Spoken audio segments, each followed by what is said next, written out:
Welcome to my full aesthetic body blueprint. Contains all the information that you need in order to build a muscular aesthetic body.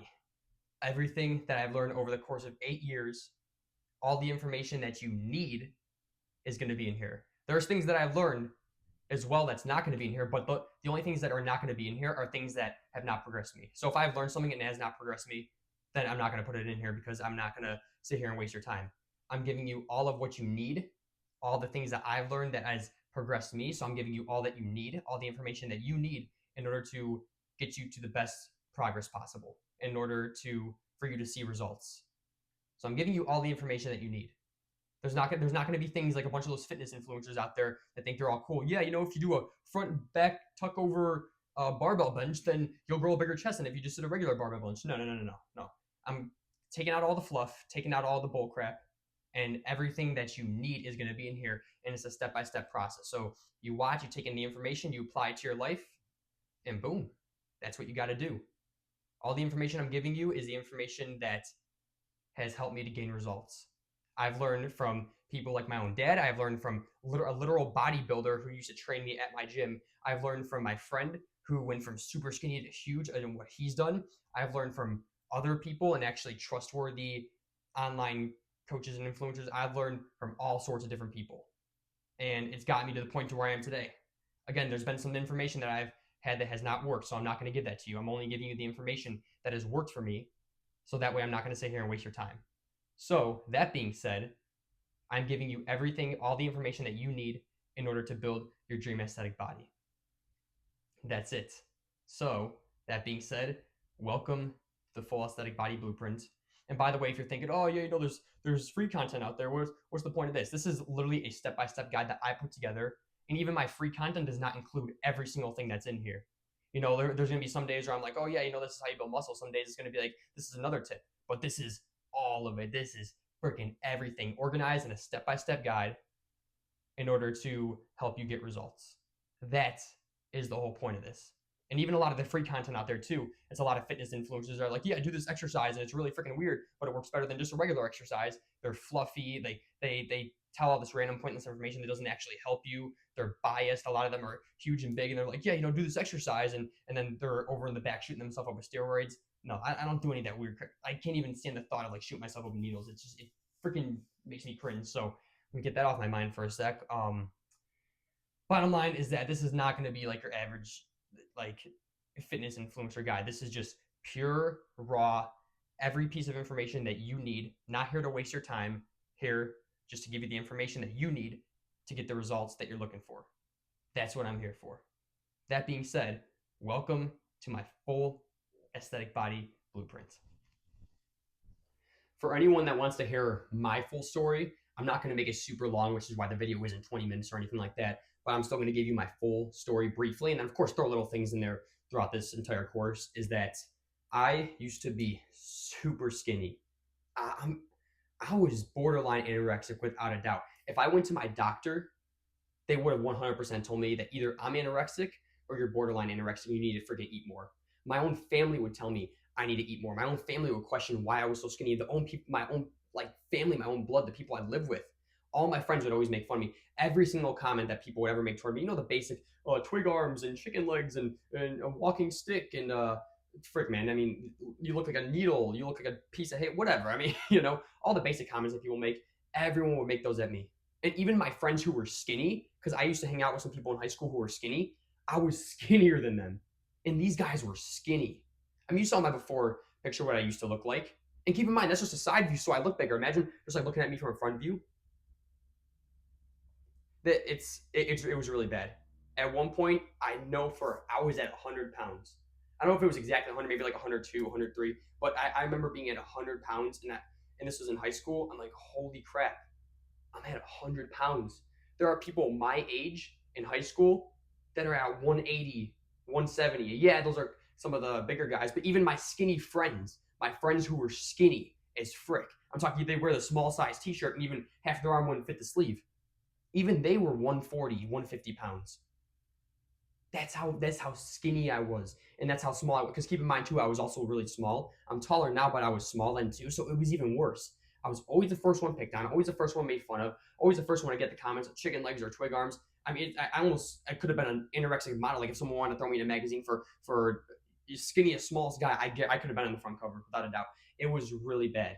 What do you think that did to my confidence? What do you think that did to me in my life? How do you think that made me look at myself?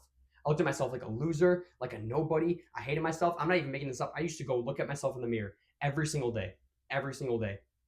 And if people were not around, I would say things out loud to myself that were demeaning. Look at you, you little skinny twig, you freaking bird legs. You look like a loser. You look like an idiot. You look like a nerd. No wonder you get made fun of. You're never gonna get a girlfriend. And by the way, when I had a girlfriend in high school, it was a really bad relationship. So don't think like, oh, I could be skinny and get a girlfriend. It's like, yeah, you can, but it's probably not gonna be good because she ended up pushing me around and taking advantage of me and stuff. And I was just a little boy, and she was wearing the pants. She was the man in the relationship, and it did not go well. Even she would call me skinny. And when I started to build some muscle, she looked at me like, dang, you look good. I like how you look. And this was toward the end of high school when the muscle really started to come in. But even, and I was actually before our breakup too. Not right before, but a little bit before. She would say like, oh, yeah, you look good. You know, you look sexy. I like the way you look. And so that, of course, boosted my confidence. But going back to when I was super skinny and just a nobody, like I said, I used to make demeaning comments toward myself in the mirror. I hated myself because when I looked at myself, all I saw was a skinny, weak little boy. And of course, confidence, self esteem, mental health, all down the drain, all rock bottom. I know I had to make a change. And even when I started making the change, even when I started going to the gym, I didn't make muscle right away. So I was still making demeaning comments toward myself toward that time. So around the end of eighth grade is when my dad started getting me into the gym, but we only went a couple times a week. He just showed me some kind of basic beginner stuff. I started to make some real progress in sophomore year of high school. Because throughout the end of eighth grade and throughout freshman years when I was still learning some stuff and still just trying to even get consistent. And then sophomore year, I started to make some progress. I started to see some muscle come in. And then at the end of high school is when I really saw the progress blow up because I realized even when I was going to the gym, I was feeling good and I was like, oh, I could actually probably build some muscle. I could look pretty good. But even so, I was still making demeaning comments toward myself and thinking really bad negative thoughts toward myself. And so it just got to a point of doing that for so long where I was like, I have to freaking change this. What did I do? I looked up every single bodybuilder workout routine I possibly could. I was digging into Arnold Schwarzenegger. I was digging into Jeff Side, Mo Samuels, David Lade, freaking. I have an uncle. His name is Lance Dreyer. That's his name. You can look him up, Lance, and then my last name Dreher. He was an all-time Mr. Like he was like Mr. Universe or something like that. He was Mr. Universe, and freaking he built some crazy muscle. Looking up his workout routines, and I was looking up, like I said, these famous bodybuilders around. Freaking, there's like some really big guy too. I forget his name, but it's right at the tip of my tongue. If I remember it, I'll say it. But bottom line is, I was looking up every bodybuilder, anyone who I even came across with muscle. I remember I used to watch Henry Danger in high school, and there was this guy, like Captain Man, right? He had muscle, and I remember looking him up and looking up his workout routine. I looked up him. I looked up people from Fast and Furious, like The Rock, freaking Jason. I forget what his name was, but he was Shaw in the Fast and Furious movies. I look up freaking Dom Toretto's workout. I mean Vin Diesel, but I looked up everyone's workout routines, and what I noticed between all the workout routines is that they're different, yes, but they all build muscle. Why? Because they hit each of the muscle groups that will pop out and make you look good. And so, from looking up all these workout routines, from studying all these different workout routines, I've been able to put together a workout routine for myself that minimized the amount I had to do, meaning just do what I need to do. And if I want to throw some extra in at the end, yes, but it's also going to help me grow and build muscle. It's about knowing the aesthetic body muscle groups, which are in the workout routine.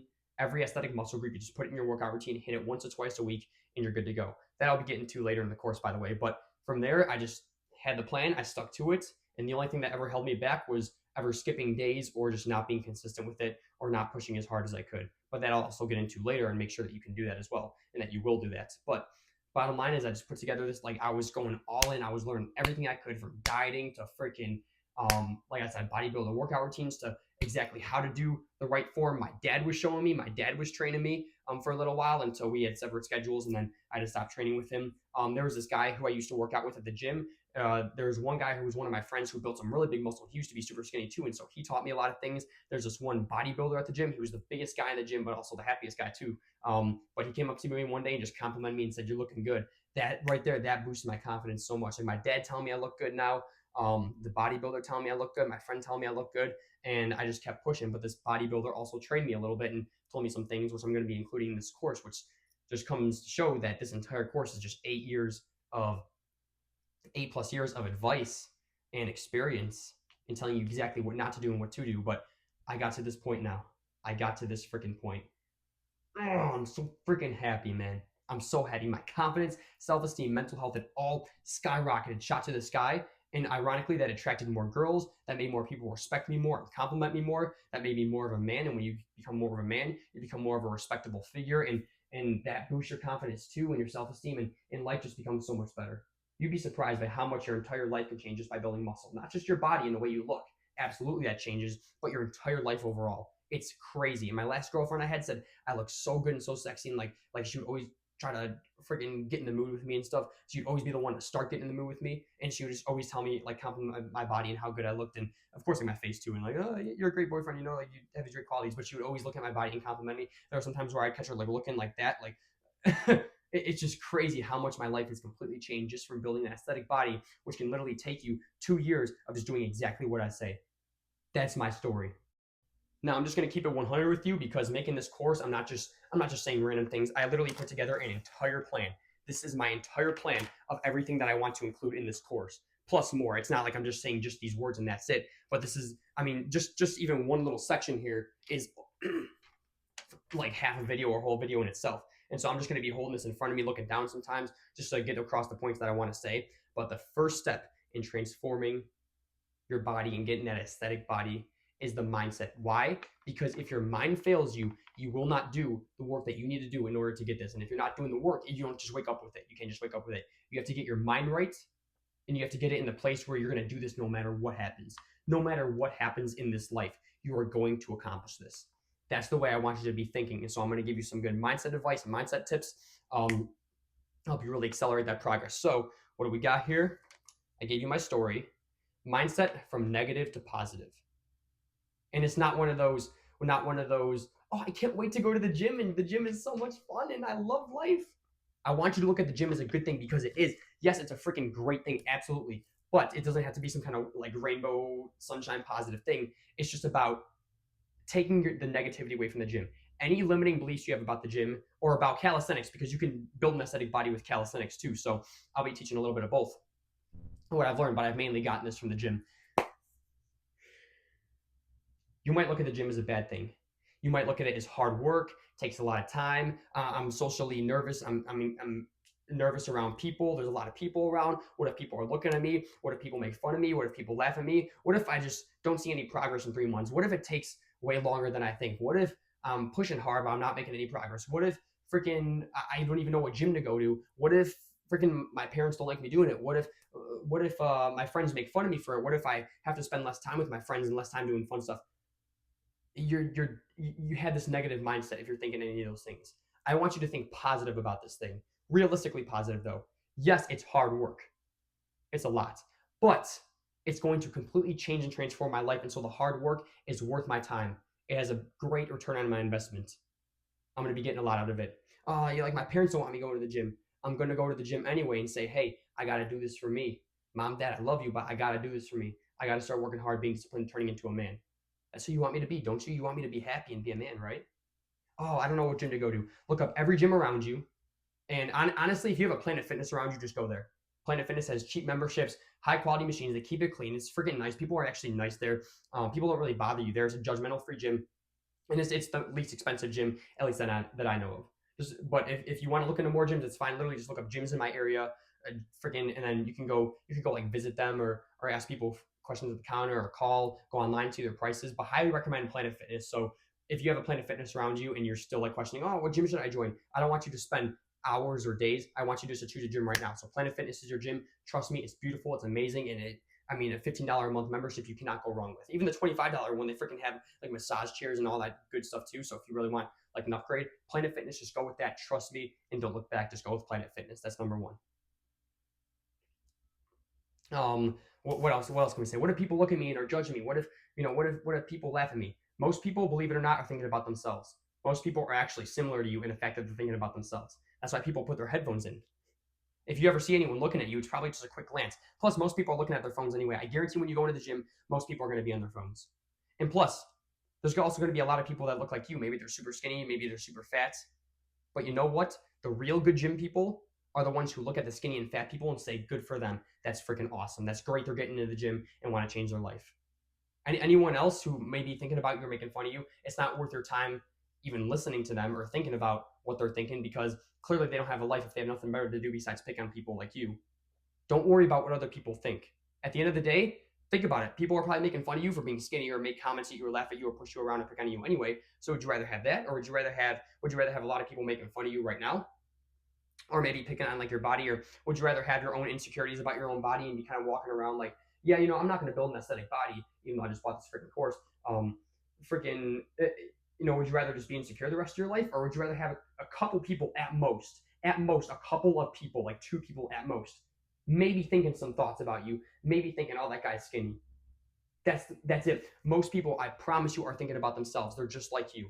Most people are similar to you in the fact that they're thinking about themselves. They're literally thinking those same thoughts to you. Oh, I hope people aren't making fun of me. I hope people aren't, laughing at me or thinking about me or whatever. Most people are thinking about themselves or what other people think of them. So most people don't even think about you, or even if they do look at you, it's just a quick glance and then they forget that you're even there because they're too busy thinking about themselves, or they got their music on, or they're on their phones. Most people aren't even looking at you, and the people that do look at you, it's probably just a quick glance, or maybe it's a girl, maybe it's a cute girl that thinks you look good. Have you ever thought about that? Instead of, maybe it's a like gay guy who thinks you look good, or maybe it's a guy who's just like, dang, like that guy's looking good. Most people are not thinking all these weird negative thoughts about you, and even if they do, even let's say a couple people are, you don't even know if they're thinking that or not. If people are literally coming up to you and saying like, "Hi, you're a loser" and stuff, you could just say, I'm a loser. Look at you, just coming up to me making fun of me for no reason. I mean, I'm sitting here doing nothing besides building myself, and you're just making fun of people. So in reality, you literally have nothing to be afraid of, because most people, 99% of people, without a doubt, are thinking about themselves just like you are thinking about, are other people looking at me or laughing at me just like you are.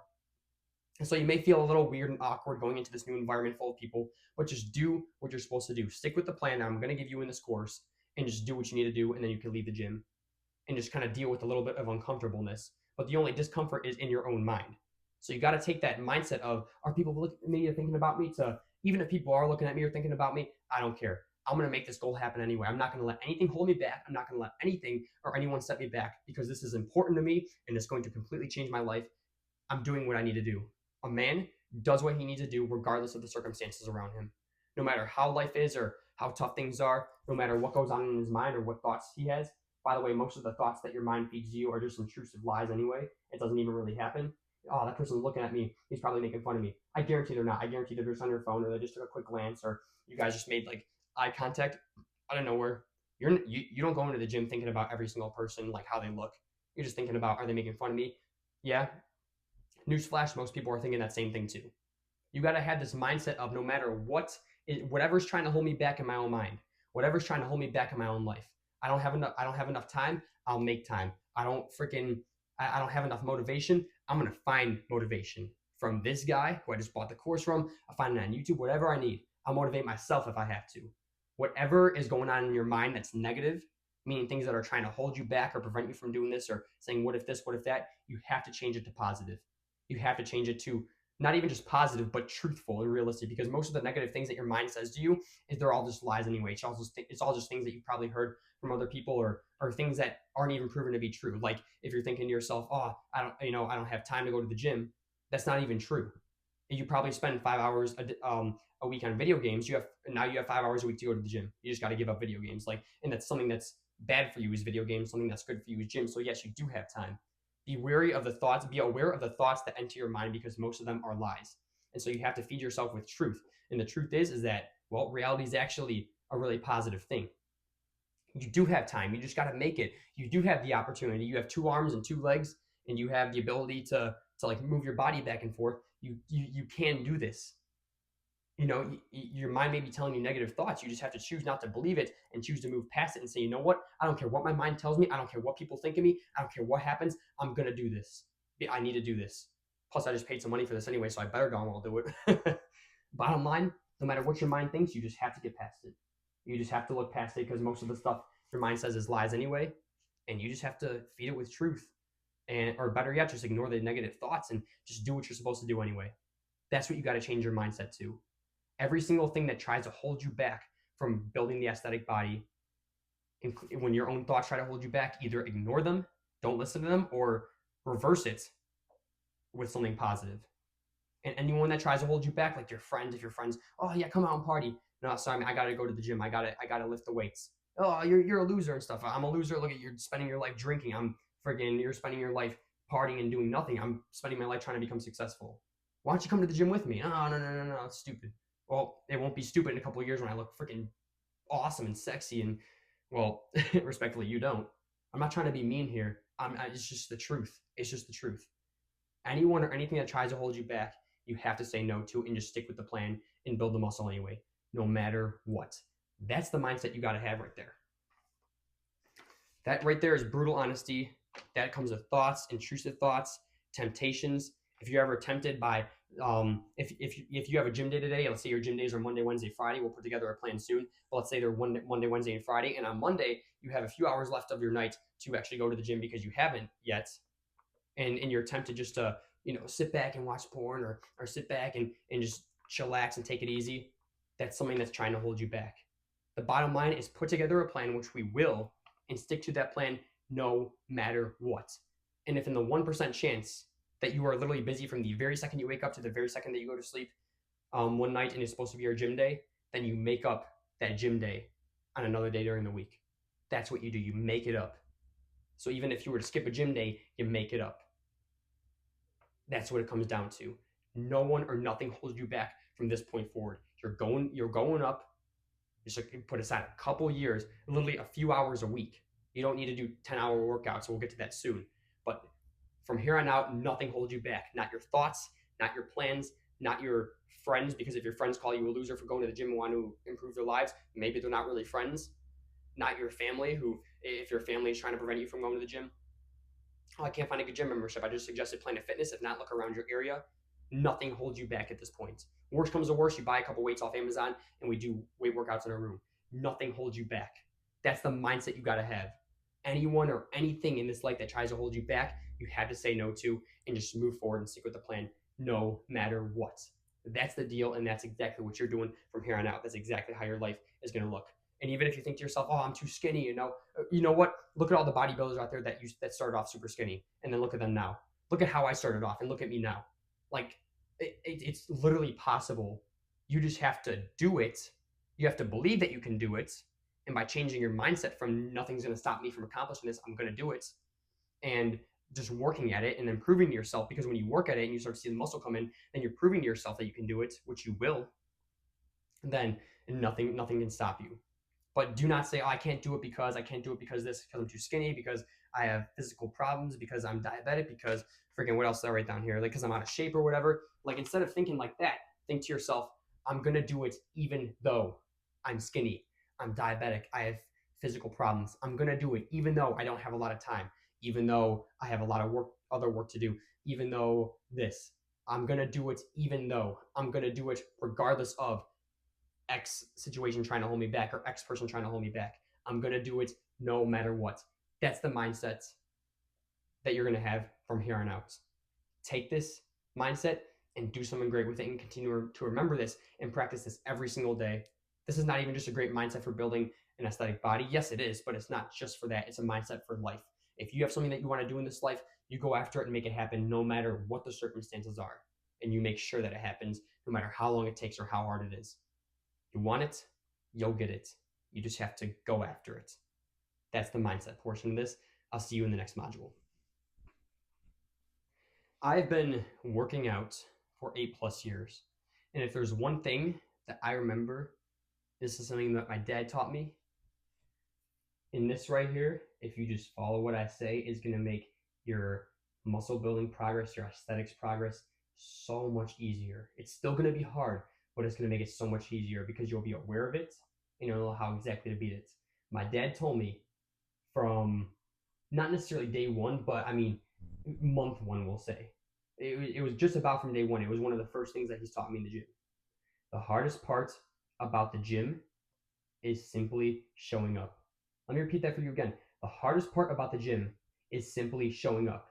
It's not racking up the weights. It's not pushing yourself and lifting even more. It's not the when you're pushing super hard, you start clenching your face and your freaking arms because it's so heavy and it makes you want to freaking just like jump up and scream. That's not even the hardest part. The hardest part is showing up. Why? Because your mind is going to do what it takes to hold you back. Why is this? If going to the gym were easy, everyone would do it. Most people don't do it. Most men don't do it, which is why I'm proud of you for even being here and coming across my videos, getting this course. I'm proud of you for even doing it. This is a great step, and this is going to teach you all that you need to know.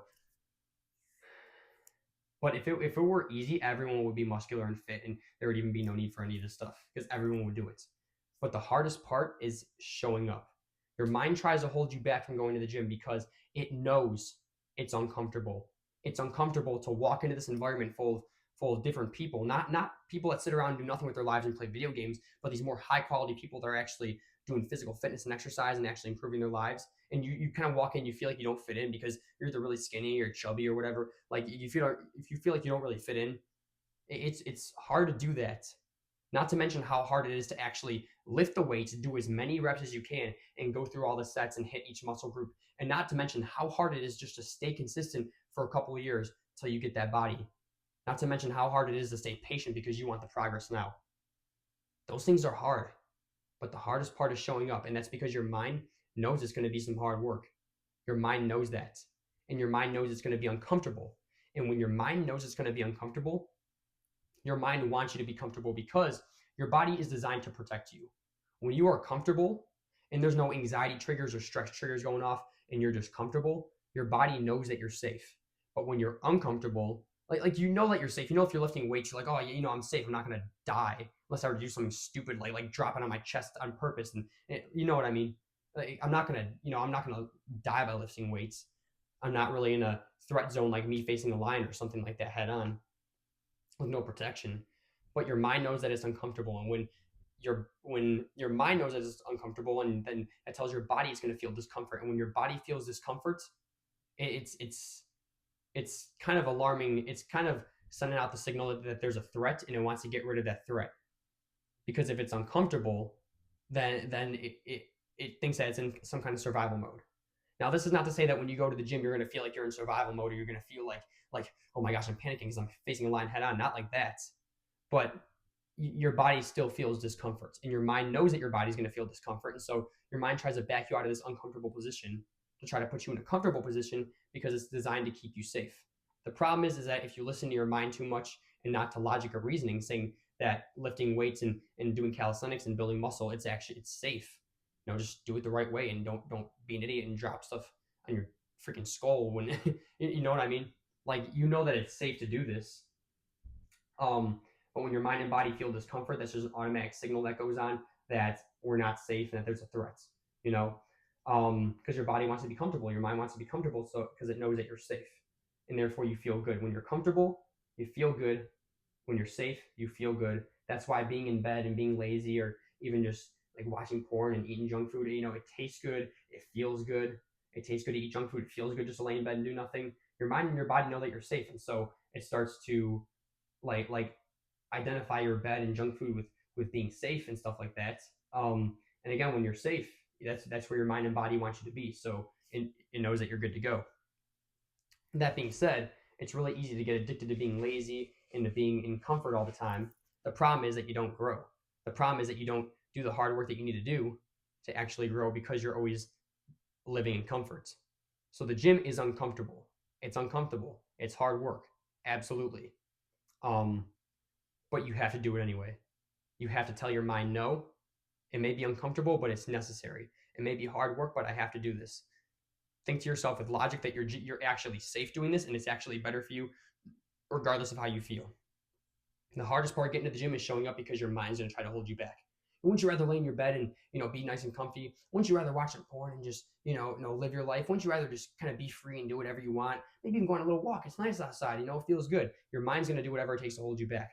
Don't go to the gym today. You're sick. You got to rest. It's like, no, you got to rest. Yes, but you also got to go to the gym and get out and keep your body moving and flowing. Otherwise, it's just going to make it worse. So your mind's going to feed you lies. You're going to tell yourself things that, might be true. Like, wouldn't you rather stay in bed and be all comfy? Yeah, it's true. You're comfy when you stay in bed, but it's not good for you. So it all just comes down to, no matter what your mind says to you about trying to get you out of the gym or get you out of doing or out of the weightlifting, no matter what your mind says to you, you have to tell it, no, I'm not going to lay in bed. No, I know I'm sick, but I'm going to go to the gym anyway. No, I know I didn't get that good of a sleep last night. I'm going to go to the gym anyway. In fact, I'll tire myself out more and I'll probably get a better rest tonight. No, I know it's really cold out and freezing out. I'm going to go to the gym anyway. No, I know that I finished all my work for today and I have a few hours just to lay around and be lazy. No, I know that I have some extra time on my hands and so I can go to the gym later. No, do it and do it now. Because the more that you wait it out, the more time you're giving your mind to convince you to get out of it. Do not allow your mind to convince you to get out of the gym no matter what. It will feed you lies. It will feed you feelings of thoughts and pleasures like laying in your bed and being all comfy and cozy. Your mind will do what it takes to keep you safe. Because when you're comfortable, you're safe. But you cannot listen to your mind. You have to retrain your mind. You may have been training your mind all this time to not go to the gym, and that's why you bought this course, but you got to train your mind to go to the gym no matter what. And how do you do that? Practice doing it. No matter what your mind says to you today or tomorrow or whenever your workout days are, you go to the gym. If it's your rest day, yeah, that's a different story because you're not even supposed to go to the gym. But on the days you're supposed to go to the gym or do calisthenics or do your workouts, you freaking go to the gym. Go do your calisthenics. Go do your workouts no matter what your mind tells you. Whenever you notice your mind trying to convince you out of it, just tell it no. Don't even think about it. Don't engage with the thoughts because then you'll start to confuse yourself and it'll be annoying and you'll just be kind of like a pointless battle. Just tell it no. I don't care if I'll be more comfy in my bed. I don't care if I don't have that much time left of the day. I don't care if it's too cold out. I'm going to the gym. I'm going and I'm making this thing happen because I know that if I don't, then I'm not going to get the result that I want and I'm just going to end up feeling more anxious in my life. Sorry. And I know that I'm just going to end up being more disappointed in myself and feeling more anxious and disappointed in my life. And that's not who I want to be. I want this. I need to do it. And I'm going to do it no matter what. That's the mindset. That's the mindset you got to have. Again, your mind is still going to tempt you, even with these videos, even with this knowledge now, your mind is still going to tempt you on days, especially at the beginning. And the more you practice it, the less it'll tempt you. But even years down the road, my mind still tempts me sometimes. You just got to practice telling your mind, no, I'm going to go do this anyway. And then do it. Do it every single time. And the more that you practice it, the easier it'll become. And the more you'll get to just going to the gym no matter what. And you'll eventually train your mind to see how good the gym is. And when you train your mind and your body to see how good the gym is, yeah, you still might get some temptations like, oh, don't do that, go be comfortable, whatever. But your mind and your body also start to get used to the hard work and discomforts. And you actually start to enjoy it. It's actually fun, especially when you're going after these goals. It's actually a great thing. This is just the beginning at first. And then sometimes as you continue on with this workout progress, but if you just train your mind if you just train yourself to say no to your mind when it tries to hold you back from getting the aesthetic body, or even just going after any goals or dreams in your life that you have, just tell your mind no every single time and go do what you need to do anyway. You know that you need to do this no matter what, and so feed yourself with that truth. I don't care what it's like. I don't care what's happening in my life. I'm going to do this because I need to do it, and then go and do it. And then train your mind to do it no matter how hard it is and no matter how uncomfortable it is. And eventually your mind and body will adjust and it'll start to be on your side. Right? And I mean, you'll look at the gym as a fun thing, as an enjoyable thing, because it actually is. It's freaking fun. It's freaking enjoyable. It's freaking great. Like, it makes you feel great after. You freaking feel like a man when you're doing the workouts, and you feel great after. You feel strong, powerful, especially when you start to see the muscle coming in. You're going to feel great. But regardless of even just seeing the transformation, it also just makes you feel great too, because you're doing things that are good for you and your physical health, and you're just doing things that are good with your life, with hard work and discipline. You're doing things that are great for you. And so it's going to pay off. It's going to pay off. And you'll see the gym as a fun and a great thing, because it actually is. It's freaking fun to actually just go make this progress. So that's, I want you to be aware of that mindset. The hardest part is showing up. But when you actually just jump in your car and drive over there, then it's a lot easier from there on out. You start to think to yourself, oh, I got here, I might as well just do it anyway. Might as well just go in there. Once you just jump in your car and drive to the gym or drive to your workout spot, it becomes a lot easier from there. It just goes downhill in terms of difficulty. So overcome that hardest part. How do you do that? Every single time your mind tries to talk you out of it, you tell it, no, I'm going to go do this anyway because I need to. You go and actually just do it and retrain and reprogram your body and your mind by doing that same thing every single time. And then every workout that you show up to, you just jump in the car, you show up, it just gets easier from there. The difficulty level goes down and your quality of life goes up. That's the great part of it. So that's how you overcome that hardest part. It's all in the mind. Just don't play the mind game. Don't play games with your mind, and don't let your mind play games with you. Just tell it no, ignore it, and then go do what you need to do anyway every single time. Retrain and reprogram your mind. And I'm telling you, that's some of the biggest progress you'll ever make.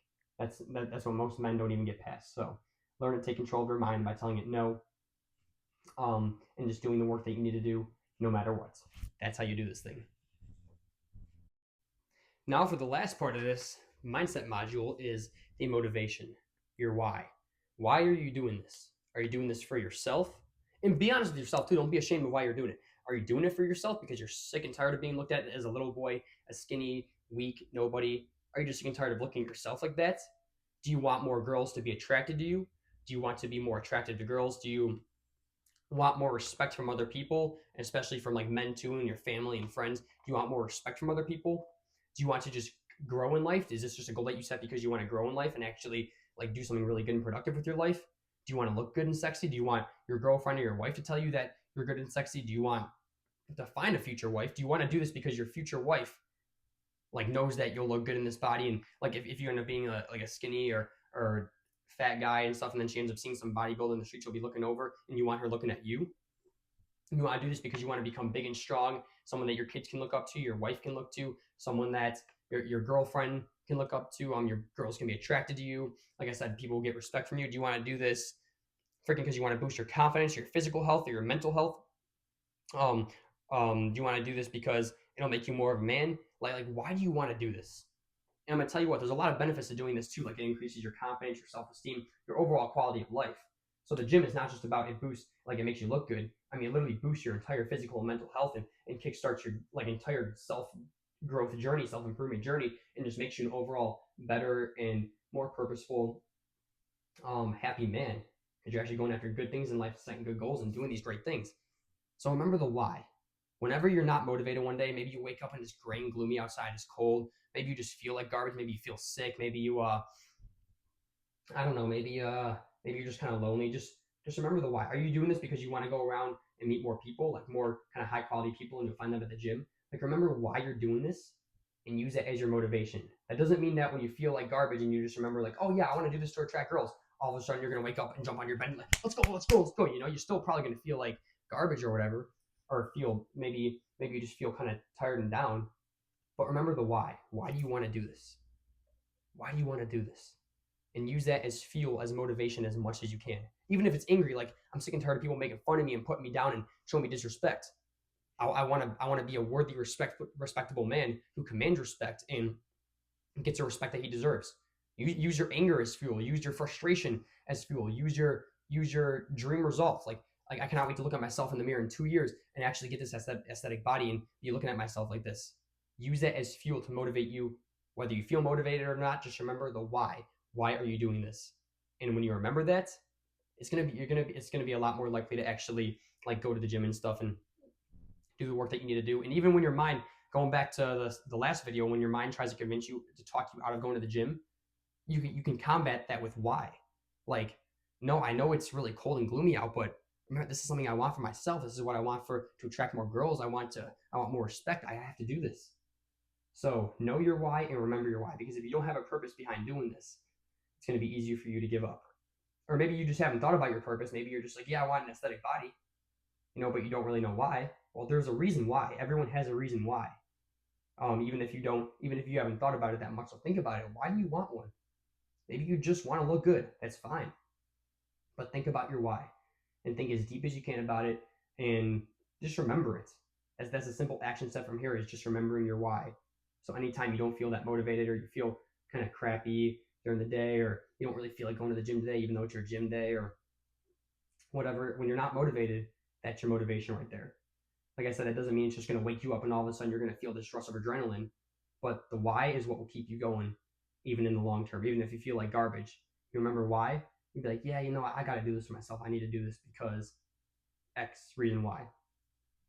Just remember the why. That's literally the only action step from here, is to know your why and remember it.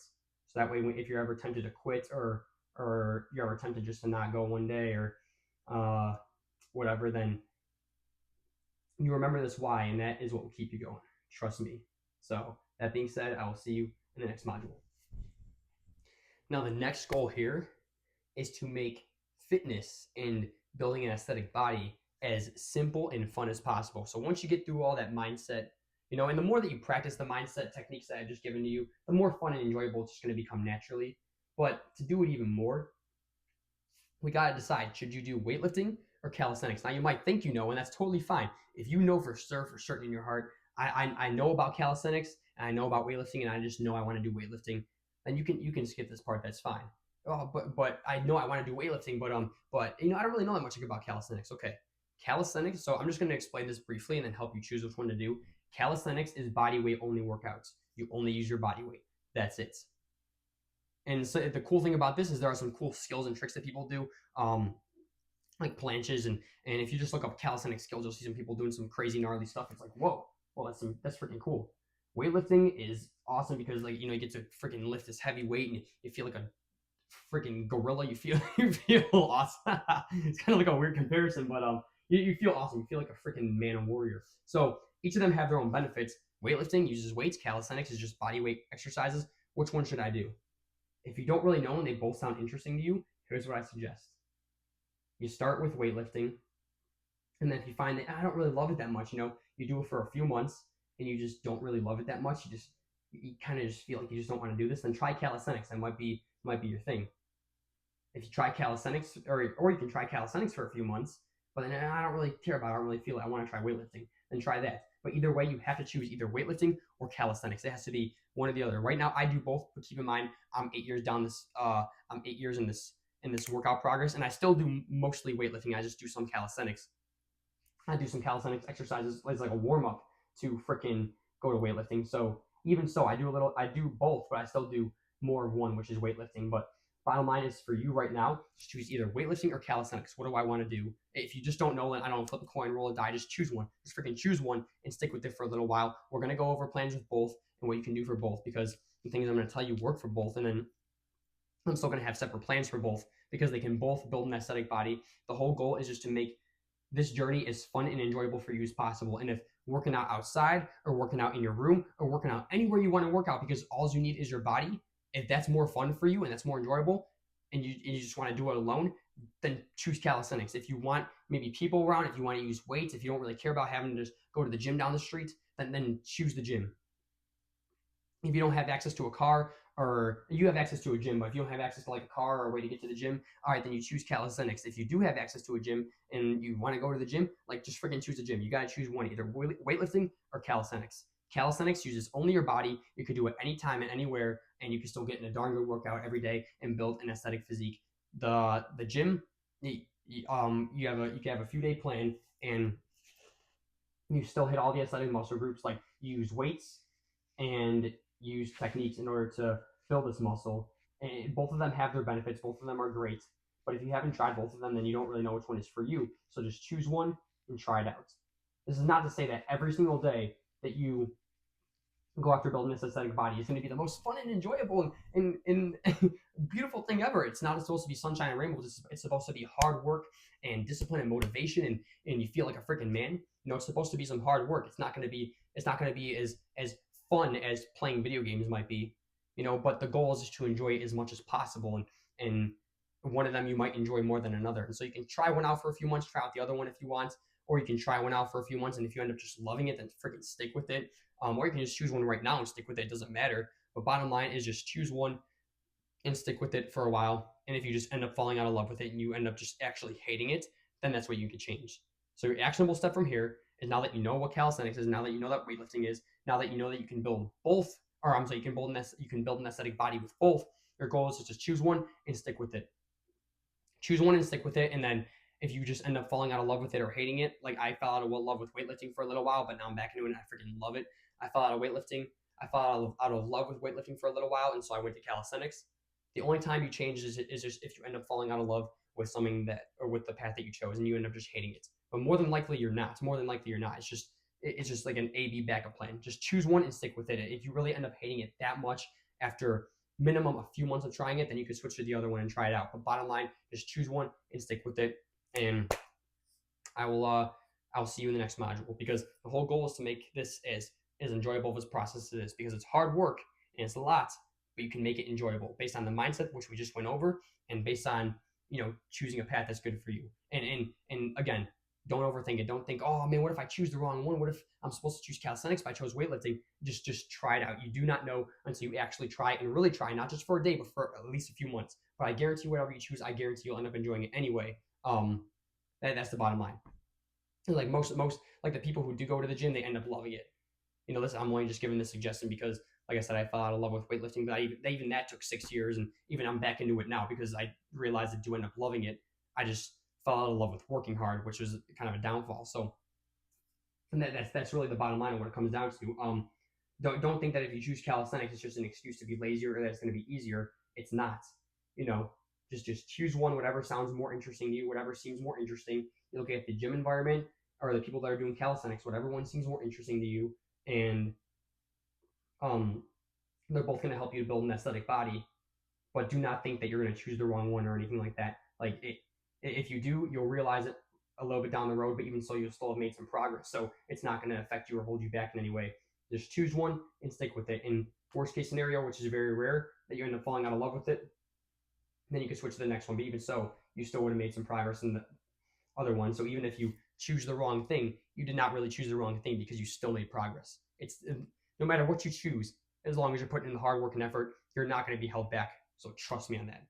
Like I said, I weightlifted for 6 years, 7 years, something like that. And then I ended up switching to calisthenics for just a little bit. Now I'm back into weightlifting. And I mean, I never got held back like for, choosing the wrong thing. I still made a lot of progress from weightlifting. So again, don't try to think that, oh, I'm going to choose the wrong one, or what if I choose one and it holds me back? It's not going to hold you back. You're still going to make progress. Just choose one that sounds more interesting, and whatever is more interesting to you, whatever one you end up kind of liking more, you'll end up doing better at anyway because you actually enjoy it more. So just choose one, whatever sounds more interesting, and stick with it. And I'm telling you, you will make progress, and it's not going to hold you back in any way, shape, or form. Trust me, and I'll see you in the next video. All right, now we're into the good main stuff right here.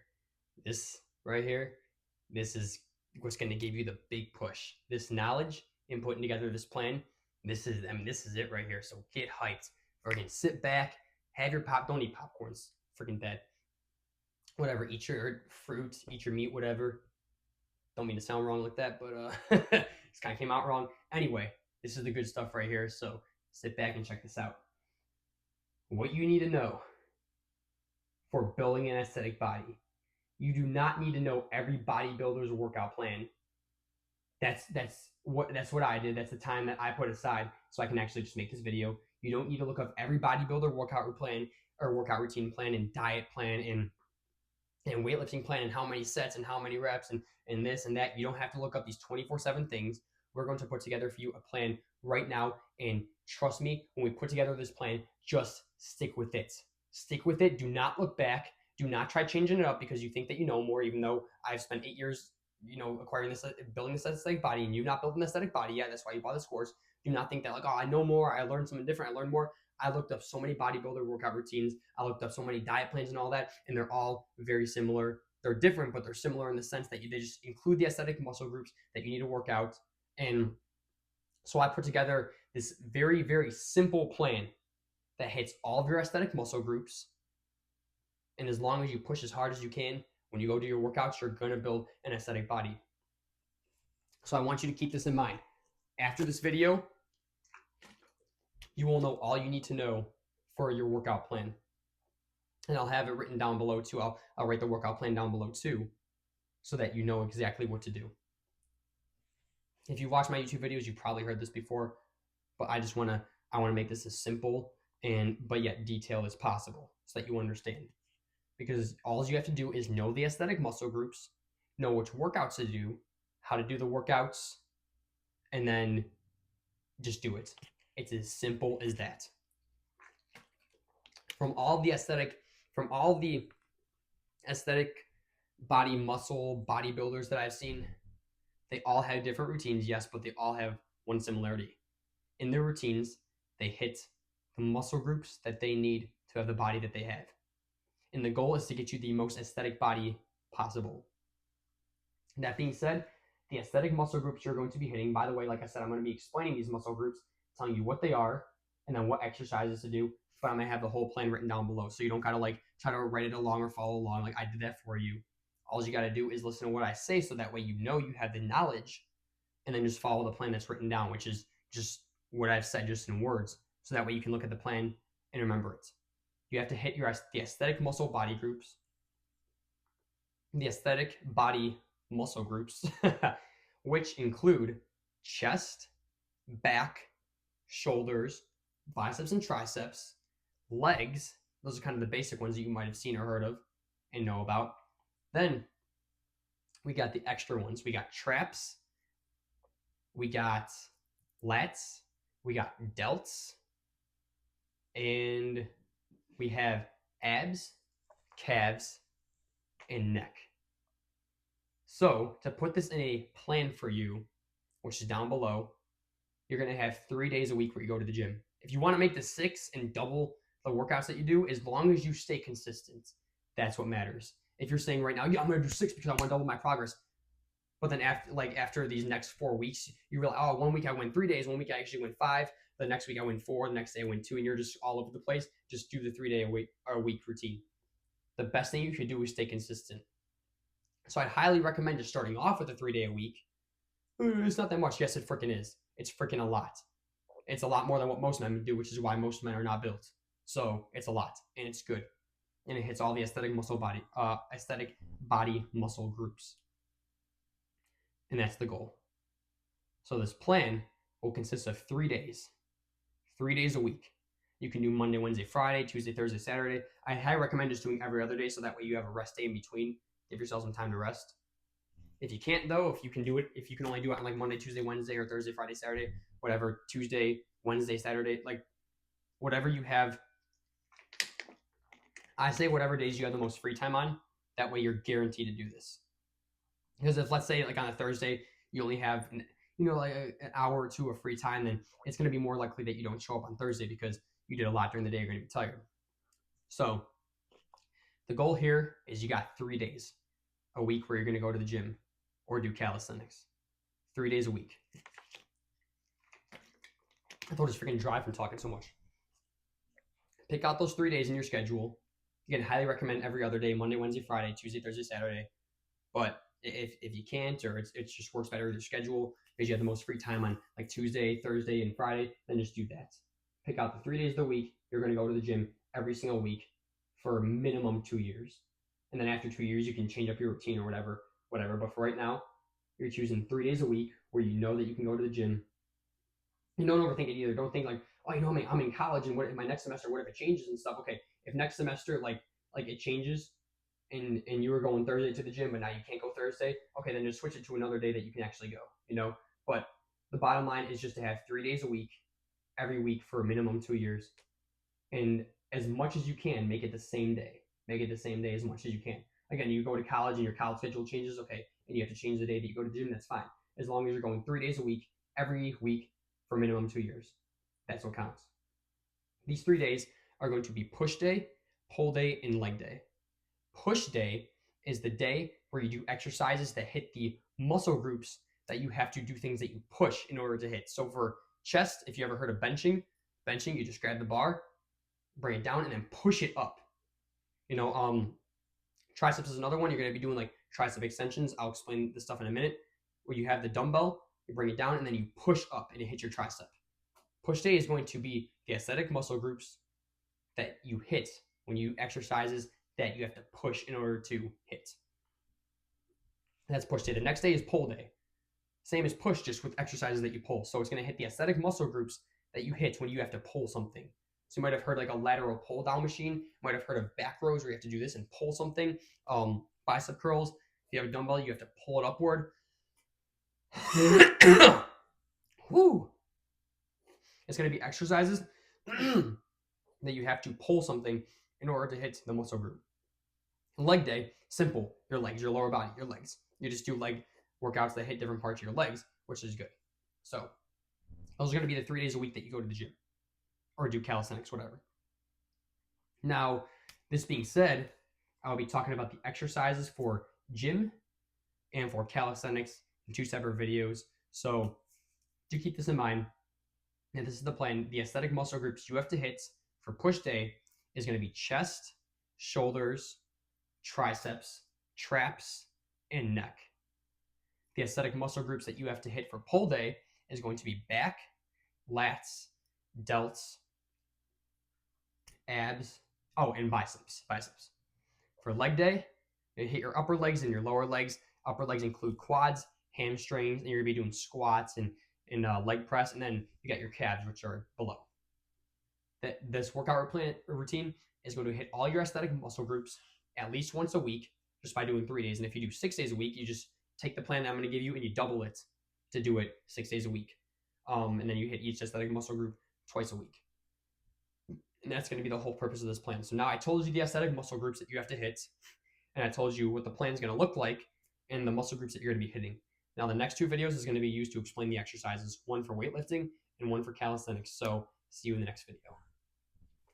Now the exercises that you will do for weightlifting, we're going to start off with push day and then go to pull and then leg day. And I'm going to do my best to be able to get into a gym and be able to record myself and show you these workouts. That's my goal here. And if for some reason I can't, then I'm going to do the best I absolutely can to freaking show you the best I can. And so I'm just going to explain them first and then show you the best I can. For push day, you're going to hit chest is your first muscle group. What you're going to do for chest, simple, benching. That's it. With these bodybuilder workout routines that you might look up online, you're going to see, oh, there's one day dedicated to one muscle group and they do like 25 different exercises for a muscle group. You don't need to do all that though. Keep in mind the bodybuilders, they do this for a living, for a lifetime, and they're completely overload jacked. If you want to do this for a lifetime, you got to work your way up to it. By the way, they didn't just start off being able to do 25 different exercises for one muscle group. They started off more than likely, they started off like you. They started off like younger me, who was super skinny and nothing. But right now, the goal is to get you to this aesthetic body as simple as possible. And all you need to do is one exercise, focus on one exercise for each muscle group and just go all in on that one exercise. And I'm telling you, you will build the freaking muscle. There are people who have done it. I've been doing one exercise for each muscle for like the past year, and I'm freaking looking beautiful. I'm looking great. I used to do this work, like these workout routines where I would hit one muscle group and a day and freaking I would do like 25 different exercises. But you know what that did? That it overcomplicated things. It made things way too much for me. It was way too much on my shoulders, and I ended up quitting the gym for a little bit, and I ended up just going all over, up and down with my workout routine because it was too complicated. It was too detailed, too complex. It took me way too much time. It was just stupid. It was pointless because I still don't look like a bodybuilder, and yet what I do now is just one main exercise for each muscle group, and I've actually made some beautiful progress in the past year. I made beautiful freaking progress. That's it. One exercise for one muscle group. That's all you need. And if you just go all in on that exercise every single time, you'll become an expert at it and you'll end up building the muscle that you need to build. Because even if you think about it, let's say you see the bodybuilders, they have this chest day and they're doing 25 different exercises for chest. Bro, every freaking exercise still hits chest. Do you realize that? Do you realize that every exercise that they do for chest day hits chest? Every exercise hits chest. So it's not like you have to do 25 different exercises. They all hit chest. You just have to do one because it hits chest. Do you realize that? That's how simple this thing can be, yet people make it so overcomplicated. Younger me made it so overcomplicated. Again, why do we look at bodybuilder routines and try to expect ourselves to do them when we're not even bodybuilders? We have to work our way up to that. If one day you want to do 25 different exercises for each muscle group, that's fine. You got to become Mr. Olympia and like all time, whatever. Make $100,000 a year off that or something. But we're just focused on building an aesthetic body right now. We're focused on getting there naturally and simply, not making this process complicated or way too hard, because that'll just make us give up and quit and lose belief in ourselves, and it'll just be way too much on our shoulders. All you need to do is one main exercise that hits the aesthetic muscle group. That's all you need to do, and just go all in on that exercise every time that you hit it, and you'll build a muscle. It's meant to build that muscle. And so just do that exercise. It is meant to build that muscle, and it will if you just go all in on it. And so what you want to do is chest. You're going to do benching. That's it. Shoulders, you're going to do shoulder press. That's it. By the way, the exercise I'm giving you, these are because these are the ones that have hit best for me. These are the ones that I noticed like hit the best for me. Make my muscle feel the most sore. And so for chest, if you want to do like chest flies, you can do that. I just noticed that benching works the best for me. But you're here to learn and like follow what I say, so I hope that you just take what I say and just do it. Because if you try to think, I'm smarter than you, I'm better than you, then it's like, okay, then go for it. I don't know why you need this, but just listen to it. Like I said at the beginning, just do exactly what I say and you'll make progress. Chest, benching, shoulders, shoulder press, triceps, dumbbell extensions. These are like the movements I'm doing, by the way. traps, shoulder shrugs. Those are really freaking good. And neck curls. Like I said, I'm just explaining these exercises to you, and then I'm going to show you how to do them the best that I can. That's for push day. 5 muscle groups, 1 exercise for each muscle group, which makes 5 exercises. And by the way, every exercise that you do, you're going to do 5 sets. I'll lead this into the 5-5-5 rule that I'll tell you about soon. It makes this like kind of the plan so much easier to remember and so much easier to go by. And it just makes a lot of sense, and it's really good too. Pull day, for back, you're going to do rows. It can be cable rows, or it can be bent over rows with a barbell. I'll try to remember to show you both, but I'll show you rows. You're going to do rows. You're going to do lateral pull downs, which are going to hit your lats. You're going to do bent over dumbbell raises. Like that looks like you're flapping like a bird. But you're going to have the dumbbells in your hands doing that motion. It's going to hit your delts. You're going to do bicep dumbbell curls. And then you're going to do either, for abs, you can either do sit-ups, 5 sets of sit-ups, or you can do what I call circuits, and this is what I do, 5 circuits. The circuit is where you do 1 exercise after another. And so you can choose 3, 4, 5 of your favorite ab exercises. Like you can do sit-ups, or you can do, what are they called? Leg ups, where you're holding onto the bar and then you're kicking your legs up. And Russian twists, those are good. Curl ups, you can do some of your favorite ab exercises. And I'll do my best to remember to throw that in there when I'm demonstrating. And you just choose 3, 4, 5 of your favorite ab exercises, and you do 1 right after another. So when you finish the first one, you go right to the next one, and you go right to the next one, and then you take a break. You do all the ab exercises that you've picked, one after another, and then you take a break, and that's called the circuit. It's just doing multiple exercises in 1 set. That's a circuit. And so you can do either 5 sets of just sit-ups or 5 sets of circuits, and that's what you can do. That's for pull day. And then for leg day, you're going to do squats, leg press, quad curls, hamstring curls, and calf raises. Now notice something. Each of these 3 days, there are 5 aesthetic muscle groups that you hit, and then 1 exercise for each muscle group equals 5 different exercises that you do. And then for each exercise, you do 5 sets. That's what I call 5-5-5 rule. 5 aesthetic muscle groups you hit on each day. That means 5 different exercises that you do, and you do 5 sets of each exercise. I call it the 5-5-5 rule. It's beautiful. It's perfect. It ensures that you're hitting every muscle group and hitting each of them an even amount of time. So that way you don't end up coming out with like a big chest with small arms or big legs and small abs. You're hitting each aesthetic muscle group equally together. So that way you end up coming out with an equally like aesthetic body, and not one thing's bigger than another, one thing's smaller than another. Because you're hitting each aesthetic muscle group 1 time a week. And you're doing 5 sets for each aesthetic muscle group. 5 aesthetic muscle groups each of the 3 days during the week, which means 5 exercises for each day and 5 sets of each exercise. So like for benching, you'll do 5 different sets. You'll do as many as you can, and then stop. You'll take a little breather, and then you'll go back to another set. I'll explain sets and reps in a minute for those that don't know what it is in the next video. But that right there is going to be the exercises that you do. And like I said, I'll be showing that the best I can soon. And you're just going to be doing that that's going to be your workout routine. You could just go, it's literally the 5-5-5 workout routine. I call it the 5-5-5 rule. It makes it very easy to remember. I don't even have to look at my notes anymore. I just remember, okay, every week there's a push day, a pull day, and a leg day. Each day there's 5 aesthetic muscle groups. And as long as you know them, you'll remember what they are, which means 5 exercises. Just remember the exercises you got to do to hit them. And I do 5 sets of each exercise. I don't even got to refer to my notes. I just remember what to do on what day because of that. It's just so simple, so basic. And it just ensures that you hit every aesthetic muscle group at least once a week, and that you hit it evenly too. So that's just a little something I came up with and thought I would share that with you. It's like a little bonus detail there. And that being said, see you in the next video to explain sets and reps. And for those who might be, I know what sets and reps are, I'm going to be explaining how to do each thing correctly too. So it's still an important video, and you should not miss it or skip over it because you know what a set and a rep is. So see you in the next video. We talked about the weightlifting routine that you need. Now for anyone interested in calisthenics, all you need to do is hit those aesthetic muscle groups, but in a calisthenics-like way, right? That's what you got to do. So that being said, for example, when it comes to hitting chest with with the gym. We talked about we're doing benching. Well, how do you hit chest with calisthenics? Do push-ups. That's as simple as push-ups. How do you hit shoulders with calisthenics? There's an exercise that is literally a shoulder press push-up. In fact, I'll even show you. Heck, you know what? I'll just show you how to do the calisthenics exercises right in this video, so I don't gotta make a whole separate module. And this is just for people that are interested in calisthenics, by the way. If you're really not, then you could skip this part if you want. Or if you just want to see, that's totally fine. Push-up, regular push-up.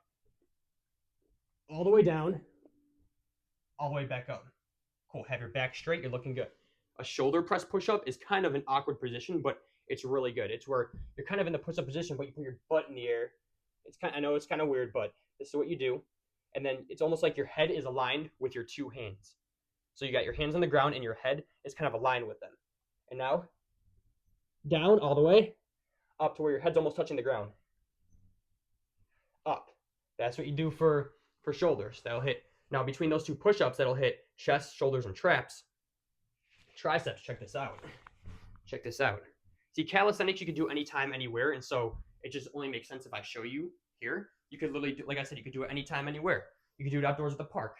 You could literally just find a bench and do this. So for tricep push-ups, what you can do, have your legs out like that. You're kind of in almost an L-like shape, and your arms are all the way up. And then you go down, where your arms are bent like that. You have to do this in this exact form, up, down, up. That's what you do. Now, just a little disclaimer, if you're ever starting to feel some really bad pain, then stop doing what you're doing because you're either doing the wrong form, or maybe your body's not used to it. Maybe you just got to stretch a little bit. So if you ever feel any kind of bad pain, just stop what you're doing and relook at the form and retry it, but first stretch. That's what I would recommend. But for some reason you're still feeling pain, then you could just literally stick with push-ups and you'll be good. But that's for triceps. Now we've hit chest, shoulders, traps, triceps, neck. Literally like this. Nice and simple and basic. Neck, you're going to lay on a bench, or you could do it literally on your bed. Like I said, you could do this in your room if you want. This is the beauty of calisthenics. And bring your neck down, all the way up. Let it go down naturally. Don't try to stretch it back or anything. Let it go down naturally, all the way up. Almost like a curl up, but with just your neck. That's how you're gonna hit neck. Again, be careful. If you're starting to hurt or feel any kind of bad pain, then stop what you're doing. The only kind of pain you might feel is like the soreness kind of pain. Like, oh yeah, you know, that feels good because I'm working out. It feels a little bit sore, but it feels good. I guess if you start to feel any kind of bad pain, just stop what you're doing. Stretch, relook at the form, and then you could always retry again if you want to. But that's it. So that's push.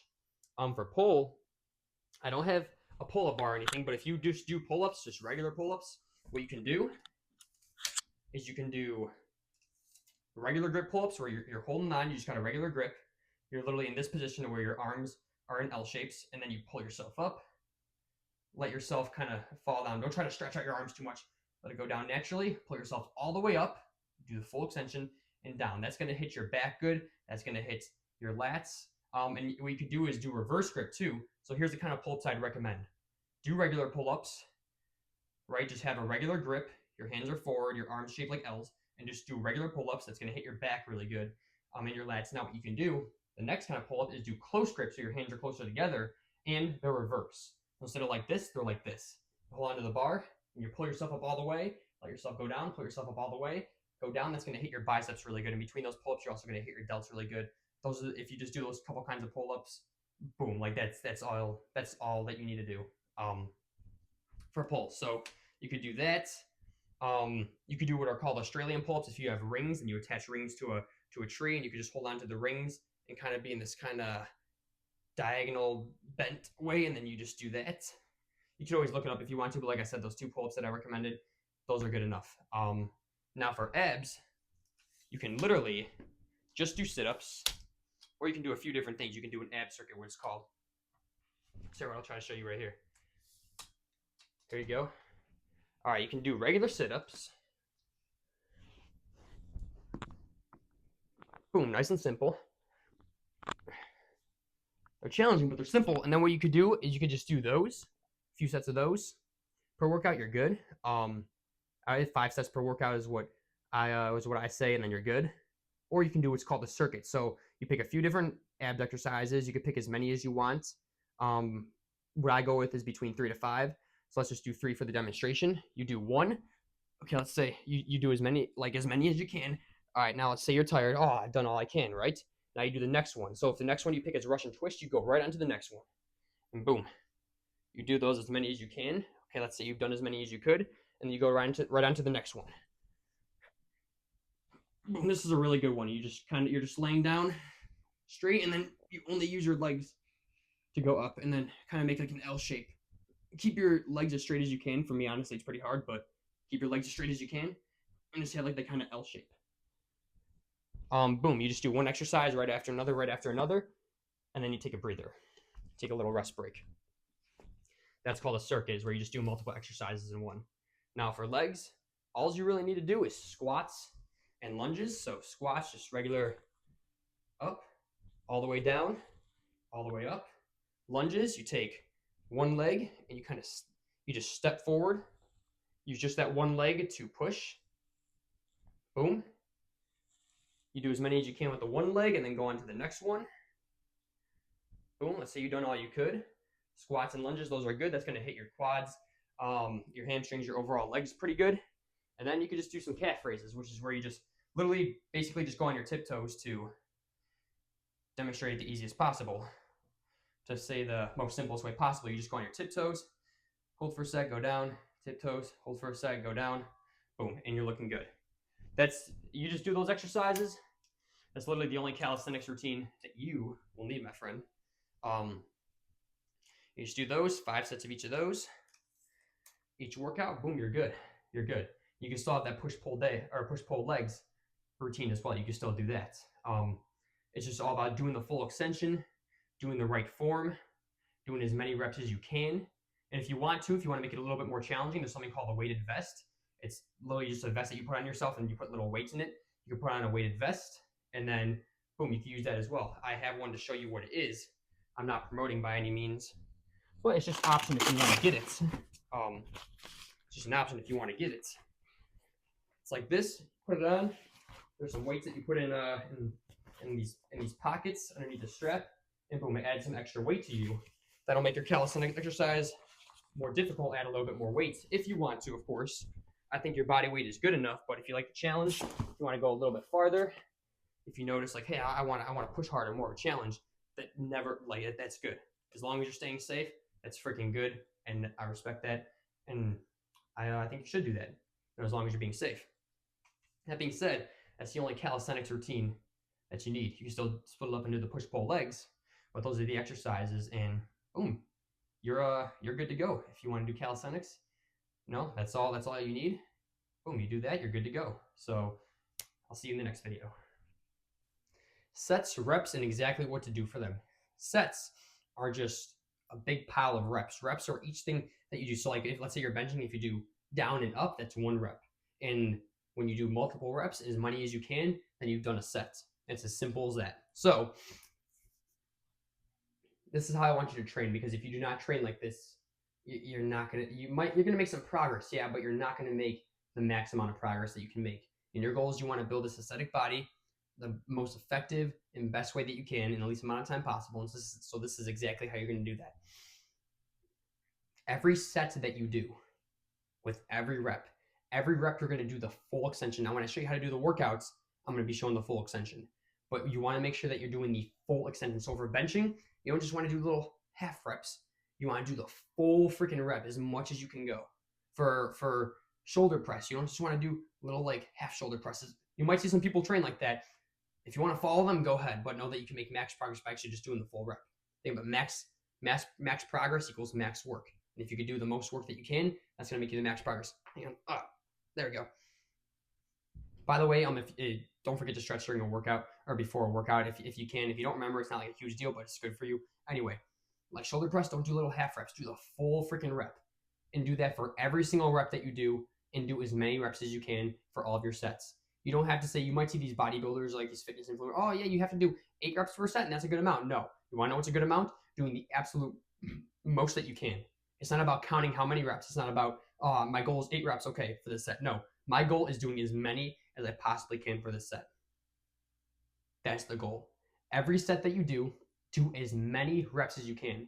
Max work equals max progress. Because some people that do 8 reps or 9 reps or 10, they might say, oh, yeah, I reached my goal. And because they reach their goal in their mind, they think that, oh, I should just stop. And then they stop, and realistically, they could have done 1 or 2 more, maybe even 3. And then you do one, oh, but they only skip 1 or 2, 3 more. Yeah, for every set, for every workout for 2 years. You know how much that adds up? They can add up to hundreds of thousands of reps that they've skipped over time. So the goal is for the 5 sets that you do for each exercise, for every set that you do, for every exercise, for every workout, for minimum the next 2 years, you want to go all in. Every set that you do the most amount of reps that you can. And even if it feels really heavy, like, oh, like you're benching, you're like, oh, frick. Okay, I could barely get that up and my arms are kind of shaking. But maybe you could do 1 more. So try to do 1 more. And if you can't, then you just put the weight down. Now with benching, or maybe even a couple other things, but benching mainly, if make sure you have a spotter, make sure that you have someone there that can lift the weight up for you if for some reason you couldn't get it up. Otherwise, if you don't have a spotter, if you do not have someone there, then do a machine benching, one that you can put weight on, and kind of like if you just let it down, then it's good. I'll have to remember to try to show that one, or there's one where with a barbell that you can do, and if you just flip it over a little bit, it hooks onto something. So when it comes to benching, be careful. If you're doing dumbbell though, even if you can't get it up, you'll be fine because you can just put the weight down. But if you have just a regular barbell and you have to put it up to get the weight up, then just be careful, because if you try to do max and you go to try to push the weight up, but you end up not being able to do it, it'll fall on your chest, and then it just won't go good. You have to like yell for help for someone if there's anyone around. So be very safe with benching or things that can possibly hurt you. But the only thing that I know really that can possibly hurt you is benching. So if you don't have a spotter, if you're not working out with someone, if you're just working out alone, then just do a machine bench or dumbbell benching. That's what I highly recommend. But every rep that you want to do as many reps as you can. And even if like your arms are shaking, that doesn't mean you should just give up. Try doing another one. And if you can't, then that's actually a good thing, because that means that you've pushed till you're max. That last video kind of cut off, so I had to get a new mic. Mic turned off. Anyway, realistically, you should be doing every set to where you keep on pushing until you get to that 1 rep where you can't get it up all the way. That's probably honestly the best way to go, is just getting to the point where you cannot push it up anymore for every set that you do, because that just means that you've done the max that you could if you can't get up that last one. Point is, every set that you do as many reps as you can until you get to that point to where you either cannot get it up all the way or you can just barely get it up all the way, and that's how you know your set is over. Do that for every single set. And in between sets, all you need is a 30 to 60 second break to get a sip of water or take a breather. You don't need 2-minute, 5-minute breaks to be on your phone. In fact, you probably shouldn't even have your phone anyway or anything. You don't need these super crazy long breaks. All you need is just 30 to 60 seconds, catch your breath, take a sip of water, and you'll be good to go on to the next set. That's how you want to do your workout. Every set, every rep that you do the full extension, and do it, because if you do it super fast, you're not really going to be able to watch yourself, and you might think that you're doing the full rep, but because you're going so fast, you're not able to watch every rep. Take it slow. You don't have to take it stupid slow or be dramatic, but take it nice and slow. Feel the extension. Feel the pressure and feel the extension. Make sure that every single rep that you're doing the full extension. So don't be afraid to take each rep slow. It doesn't matter. You might get a little bit less, but it's better to get less reps but get the full extension and the full amount of pressure than it is to get more reps and you're doing it super fast where you might think you're getting more progress, but you're not even doing full reps because you can't even keep track of every rep. Every rep that you do, you want to do the full extension. Take it slower, not super fast, but slower every rep that you do, and do that for every rep, and do as many reps as you can for every set. That's how you want to do your reps. That's how you want to do your sets. And then when you finish a set, just take 30 to 60 second rest break, take a little breather, get a sip of water, and get right into your next set. You don't need 25 minutes to catch your entire breath and feel good to go before your next thing. You're not going to feel good or ready. You just got to do it. 30 to 60 seconds. You don't really have to time it, just estimate.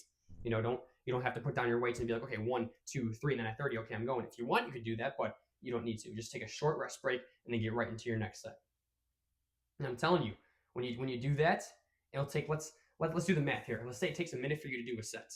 You take a minute rest break in between. Okay, 2 minutes times 5 sets is 10 minutes for one exercise. Times 5 exercises, that's 50 minutes. And you know what's funny is that what I've heard from my dad, who used to train me, from a bodybuilder at the gym that used to train me, from so many different actual trustworthy people that have influenced my fitness life, is that you don't need 2 or 3 hour, 5 hour workouts to get a good workout. All you need is a 45 minute average, 30 to 60 minute workout to get in a good workout. That's all you need. Because the people that do 2 to 3 hour workouts, either number one are bodybuilders, like I said, they do this for a living, it's literally their full-time job, or the people that like go to high school and like spend 2 or 3 hours at the gym and stuff like that. Most of the time that they're at the gym, they're spent talking with their friends, talking to people behind the counter, playing on their phone in between sets. That's why they're there 2 to 3 hours. They're not working out for the full 2 to 3 hours.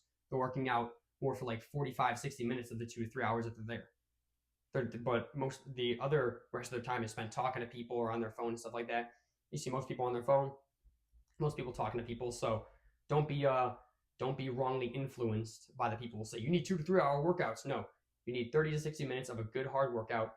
As long as you're working out the entire time, and when you take 30 to 60 second rest breaks in between, then you're in good shape to get a 30 or 60 minute workout. We just did the math; it's 50 minutes, like on average, and that's kind of on the high end too, because realistically, it might even take less than a minute to do a set, or to less than a minute for your rest break. So that was more on the high end too. So just keep that in mind. 30 to 60 minute workout, 45 minute workout average. That's all you need for a good workout. I've had my dad tell me that. He's built, he's jacked. I've had a bodybuilder tell me that at the gym I used to train with. My friend who's freaking jacked told me that. That's what he does. That's what I do now. That's what I freaking do. So keep that in mind too. 3 days a week for 30 to 60 minutes. That's it. That's all you need. It's that freaking simple.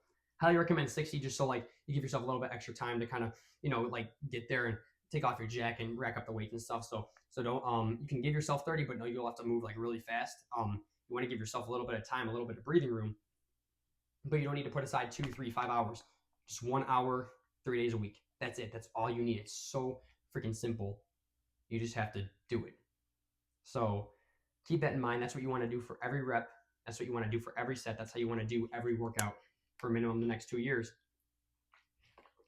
That way you ensure that you're getting max progress by doing the max extensions, by doing the max amount of reps, and by doing all the sets and hitting all the aesthetic muscle groups that you need, hitting them evenly to make sure you grow a nice, even aesthetic body in just a 2-year time period. And we're just doing what we need to do. And if you ever want to spend extra time at the gym or go there extra days during the week and do some extra stuff, go for it. There's nothing wrong with extra. I'm just telling you what you need to do. And if you want to do extra, like you have my blessing, go for it. Trust, it's really freaking great. So that's how you want to do all the sets and all the reps. That being said, I'll see you in the next video to show you how to do the freaking exercises the best I can. So stay tuned. Chest. So I'm going to show you based on, now I'm not allowed to record at the gym, so keep that in mind. So these videos might look like I'm kind of trying to hide the camera or kind of be in my own corner. I'm not allowed to record, so I had to kind of sneak this in, but I did it for you. And so I'll just basically show you the best I can how to do the exercises. Now I'm showing you mainly with dumbbells. There's a couple where I do machines, but I'm showing you mainly with dumbbells, just because that's the safest route to go. And of course, want to ensure your safety. You could do other things. For benching, you can use a barbell. Just always make sure you have a spotter and you're staying safe. You can use a machine bench. It's totally cool. Like I said, I'm just demonstrating with dumbbells, and the weight that I use on the dumbbells is not the real weight that I actually use when I'm working out for most of the exercises. So do keep that in mind too. This is not me necessarily showing you this is not me recording during the middle of my workout. This is me showing you the demonstrations for how to do the things that I do to work out. So again, I'm recording with mostly dumbbells. Dumbbells are not the actual weight that I use for the most part. And you can do other things besides dumbbells. Like for example, for back, you can use a row machine instead of using dumbbells. You can, there's a couple things that I couldn't record. So I gotta tell you what that was, or a couple things that I gotta record in my room. So that'll be the clip shown, but most of it's at the gym. Most of it's using dumbbells. Do keep in mind that even with these weightlifting routines, you can literally order dumbbells off Amazon and then do workouts from your room. And you can order a bench, do a workout from your room. You could do it at the gym. So the whole point here is just to give you options that make it more comfortable and flexible for you to actually be better off to stay consistent with this. Because the whole goal is just to get you consistent. It's not like you have to go to a gym. There's people that have built great muscle at home. There's people that have built great muscle outside. So do keep that in mind too. The whole goal is just to have flexibility and ensure your safety. So that being said, I recorded with only dumbbells, but there's certain exercises that you could do others with, or you could use other things with. So as long as I remember, I'll explain that too. So for first is chest is just regular benching. Don't forget to do the full extension all the way down to where the weight is literally just about touching your chest, and then you go all the way up. Don't slam it down. Don't hurt yourself. Bring it down nice and slow. Do the full extension, and then bring it all the way back up. Do remember to keep that in mind as well. And You can use a barbell. Just make sure you have a spotter and you're staying safe. And you can use a machine as well. Dumbbells are really freaking good though, so highly recommended that you just use the dumbbells and just watch the form that I do, and you'll see exactly how to do it. And again, if you ever feel any pain while doing any of these exercises, then stop immediately and stretch, and then rewatch the form video to make sure you're doing the right form. Because the right form, you'll feel some soreness. This goes for every exercise, by the way. This whole be careful if you're getting hurt or if you're feeling hurt, then stop what you're doing, stretch, and then rewatch the form. How to do it. That's the whole point of why I put these how-dos in here, is to show you how to do the right form, because when I do them, it doesn't hurt. When other people do them, it doesn't hurt. So it's not supposed to hurt. You're going to feel some soreness in terms of when you push, you're going to feel like, oh yeah, I feel that soreness, but it feels good. That's the kind of sore that you want. But if it really hurts or stings or feels bad, then yeah, stop what you're doing, because you're probably not doing the right form, or maybe you just got to stretch. So do keep that in mind as well. Just watch the form and then do exactly what I show you, and boom, that's the right way to do it. And if you're doing it the right way, then it shouldn't hurt at all, and it should feel just a little bit sore, but that's a good thing because your muscles are building. That being said, check this out.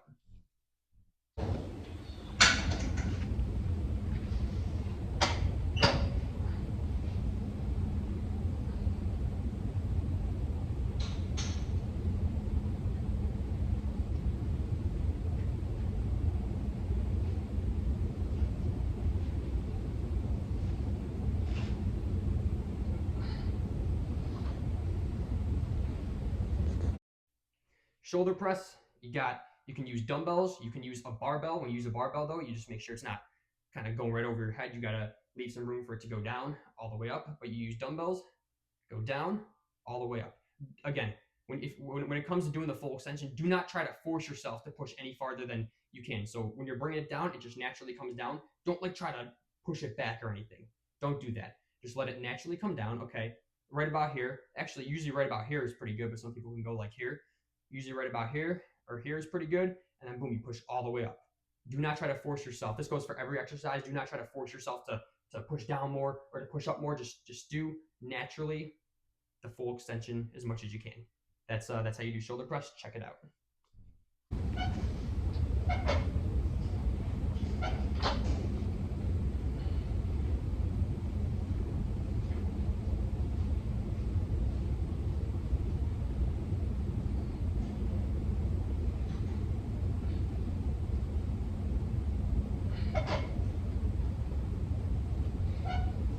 Traps, shoulder shrugs. You can use a barbell, you can use dumbbells. Either way, bring it all the way up, all the way down, all the way up, all the way down. That's how it's going to look. Yeah, make sure you do the full extension. And also as well, for every exercise that you do, this is just a little tip. Use only the muscle that you're doing. It sounds kind of self-explanatory, but for example, if you're doing shoulder shrugs, don't try to use your arms. Don't try to bend your arms or anything to bring it up. Keep your arms straight and use just your shoulders. That's it. So every exercise that you see, every form that you see, do your best to use just the muscle that you are hitting. Even like for benching, yeah, you're using your arms, but if you feel it in your chest, you should be using your chest for the most part, and not trying to use your legs to push yourself up or anything, or to try to jump it up or anything. When you're doing bicep curls, don't try to use your back to fly it back. Use just your arm, use just your bicep, and stand perfectly still. So shoulder shrugs, stand still, arms straight. Use just your shoulders, go up and down as much as you can. Don't overdo it. Don't try to be dramatic, and just do as much as you can. Go down as much as you can. That's it. That's what you want to do, so check it out.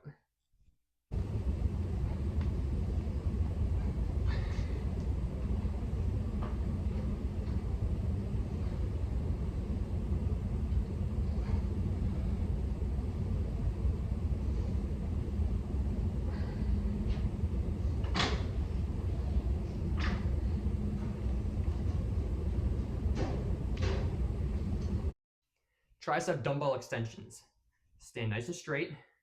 Have the dumbbell in one hand. It's going to kind of, when you bring it back, so you can do it like this, almost how you're about to do a pull-up or a shoulder press, but with the one arm, and then you just bring it back to where now the dumbbell is kind of straightened out. Your head, you have it behind your head. Bring it up. You remember, use just your arm. Don't try to throw your back into it. Don't try to throw any other weight into it. Just use just your arm. Bring it up. Let it go down naturally. Don't try to swing it back. Be in control. That's another great tip, is to be in control of every weight that you do. Every weight that you do not let your body control it. Do not try to use your whole body. Just you're in control. You're in control. And if you cannot do the amount of weight that you're doing, then bring it down a little bit. Bring it down. The amount of weight that you should start off with, honestly, start off with the least amount possible. Start off with the least amount possible. And if you could do a good amount of it, go up in weight. If you can still do a good amount, go up and keep going up until you get to that point where you can only do a few reps and you're like, oh yeah, that's all I can do. Doing the right form, doing the full extension. If you can do a few reps, you're in a good range. If you can do a whole bunch of reps, then you could go up in weights. If you can't even do one rep fully without having to throw yourself into it or need some assistance or whatever, if you can't even do one rep, then you need to bring down the weight. That's just a good little workout tip there. So check it out.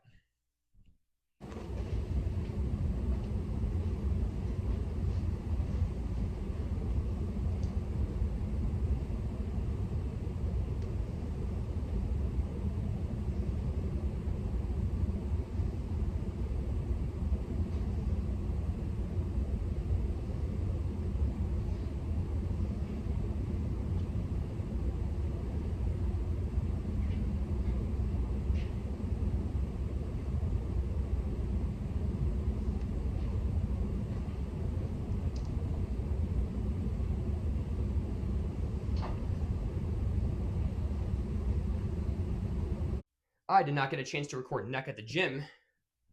So what I'm going to do is just show you from my bed, because even like, let's say like I'm using my bed, this could just be a regular bench at the gym. And this is all you need to do. You don't need any weight or anything. You just need to do this, be sitting on the bench like normal, have your legs and feet up, or you can have them on the ground. That works too. As long as you're just laying on the bench and then you have your neck and your head off of the bench. What you do, bring your neck down. Do not try to force it down or throw it back. Remember, you're in control. That's the goal, is you are in control. Let it go down naturally. Okay, I brought it down. Now you bring it back up. Down, up, down, up. This is going to give you a defined neck and a defined jawline as well. But it'll make you look manly and masculine. It's really good. I love it. So that's how you want to do that. That's how you want to do that neck exercise.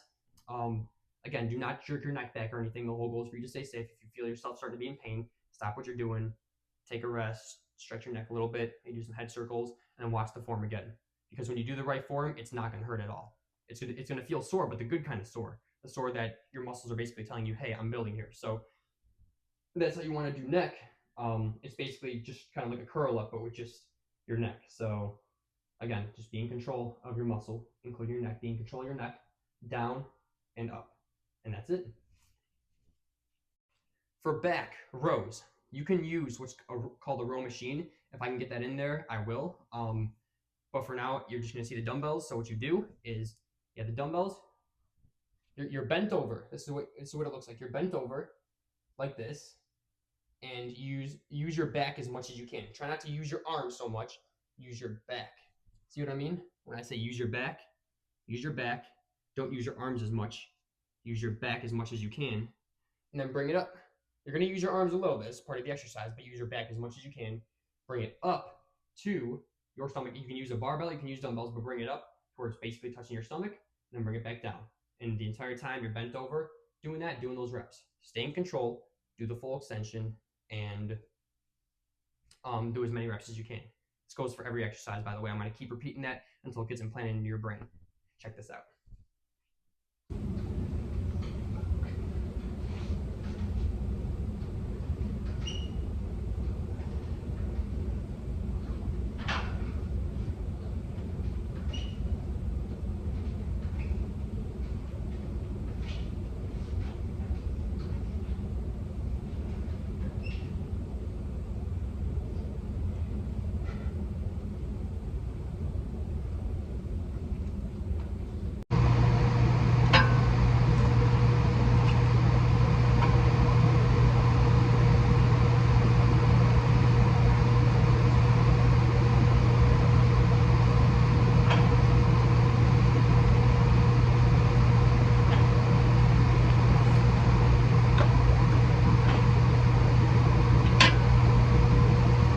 Lateral pull downs, this is the one that I could not get to.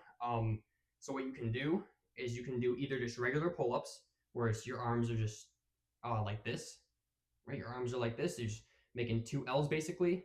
Your hands are straight, your arms are straight like that, and boom, you just grab onto the bar, pull yourself up, down, up all the way to where your chest is basically touching the bar, and then down all the way. You can do that, or you can do what's called lateral pull down machine. It's basically just a pull up bar, but you're bringing the bar down instead of you going up to the bar. So it's lateral pull down machine. You'll see it looks almost like a pull up bar, and what it is you have weight in front of you that's attached, so you can take the little hook and put it on a certain amount of weight. Again, I always highly recommend that you start the least amount and then just see, can I do this? Okay, I'm really good at this. Let me up it some more. Okay, I'm still really good. Let me up it some more, and then just keep upping it until you can do at least a few reps that are good. And if you can do a whole bunch of reps, then up the weight. If you can't even do one in the right form, then bring the weight down. But what you do is you bring the bar down to your chest, till it hits your chest, or just about hit your chest, kind of as much as you can without being unnatural, as much as you can naturally, and then bring it, and then let it go all the way up, and then pull it down all the way up. Same with pull-ups. You pull yourself up to the bar as much as you can, let yourself go down naturally all the way. Up, down. And the entire time, use your back, like your back and your lats. You're going to be using your arms, yeah, but use your back and your lats as much as you can. So instead of trying to use your legs to kick yourself up, or your entire body to jerk yourself up, just use the power of your arms and your back. That's what you're going to do. That goes as well with the lateral pull down machine to pull the bar down. Don't try to swing backwards or do anything like that. Use just your arms and your back. Stay in control. Do not let the weight control you, and you'll be good. So I would say check this out, but I wasn't able to get that. I think that was the only thing I wasn't able to get besides neck and abs, but that I could show you in my room. But anyway, that being said, and by the way too, if you do not have a gym membership, if you're working out from home, how can you do it at home? You have 2 dumbbells you put to your side and you bring them out. Keep your arms straight, bring them out like that. Don't go all the way up, just bring it out to where your arms are nice and straight like that, and you bring them down. You have the 2 dumbbells, you're holding them naturally at your side, and you bring them up, then down, then up, then down. Those are called lateral raises. They're going to hit your lats, and that's how you do that. You can do it from home, or you can do it with dumbbells at the gym if you want. If you're a dumbbell kind of guy, totally cool. As long as like I said, you're not in pain and you're doing the right form, you're being safe, and you're good to go. So yeah, that's lats.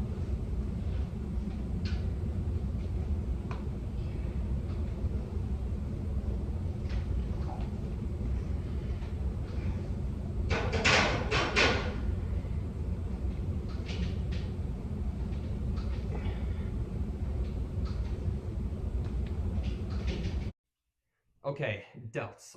So what you do is you have the 2 dumbbells and you're bent over, kind of like how you were for the what are they called, for the freaking back pullovers. So you're bent over like that. You have the 2 dumbbells, and it's kind of like just a lateral raise, but with dumbbells. So you're bent over. You have your arms naturally straight. Don't try to bring them to your side. Have your arms naturally straight, and then you bring them up, down, up, down. So it's almost like the lateral raises with the dumbbells, where you're like that, but you're bent over, and your arms they're just naturally straight. They're not right at your side. And then boom, up, down, up, down. So go check it out.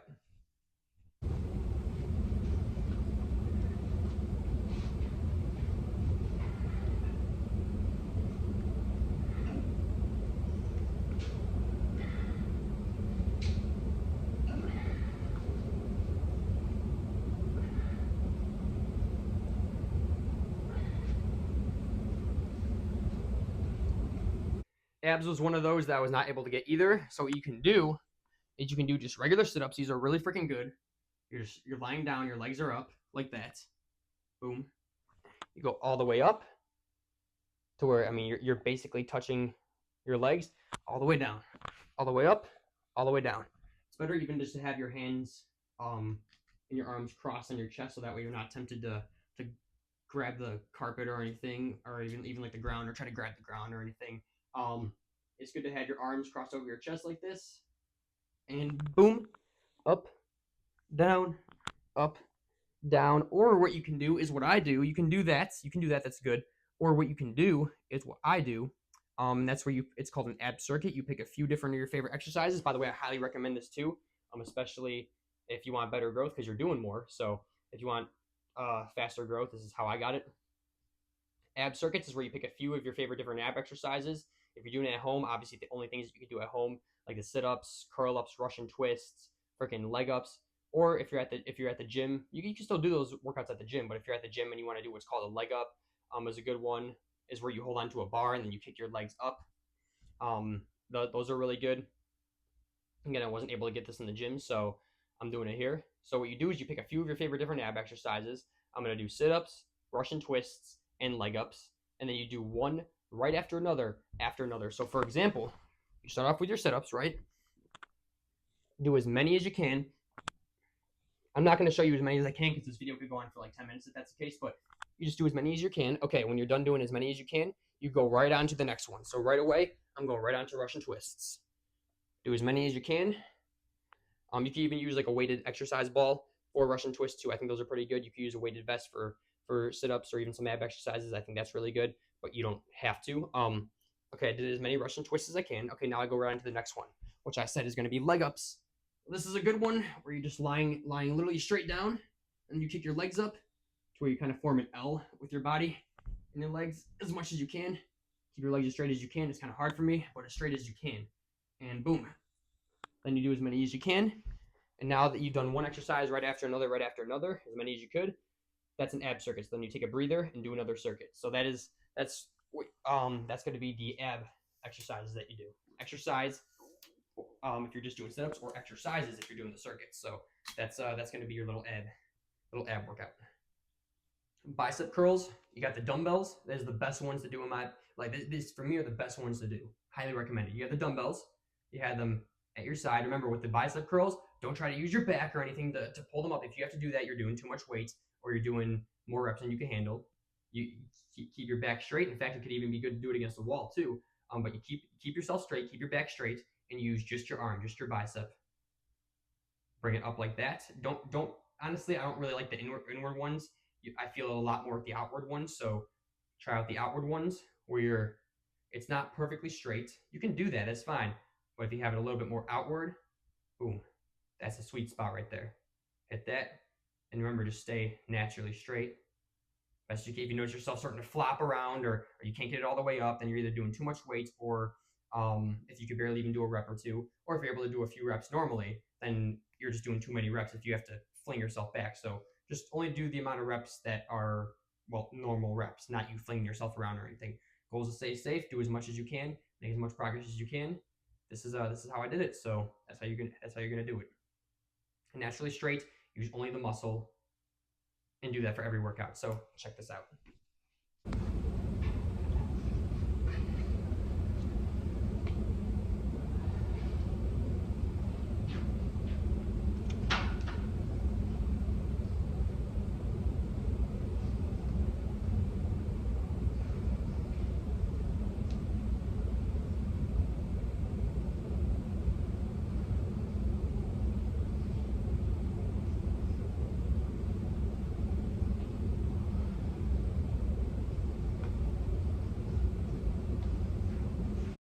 Leg press, really freaking good. You're at the gym, this is what you do. It's just a machine. It's basically just like a squat, but in a machine kind of form, where you're sitting back on a seat and your legs are kind of bent like this. So they're going to be kind of bent at a 90-degree angles is the best way to go. It's the best way for me, where it's like at a 90-degree angle. If it's way back more than that, then you just got to move the seat around so your leg is at a 90-degree angle, and then you basically just push forward until your leg goes straight. Then bring it back down to that 90-degree angle, push forward, and then down. You're gonna but you'll be using both legs. So you'll be using both legs, and it's basically just a squat, but in a machine form. It's really freaking good. And another thing too, what you'll see in there is that the weight don't when you push up, right? So you push, but then when you're going back down, do not let the weight slam on the other weight. Just get as close to the weight as possible. You'll see exactly what I mean. Just get as close as possible, but do not let the weight slam on itself. It's just going to be, number one, annoying for the people around, and number two, letting it slam on itself does not keep you controlled. Again, you are in control of the weight. Do not let the weight control you. If you can't even do one without crashing down, then you're probably doing too much weight. But make sure you're controlling the weight, and that it's not controlling you. So go check it out.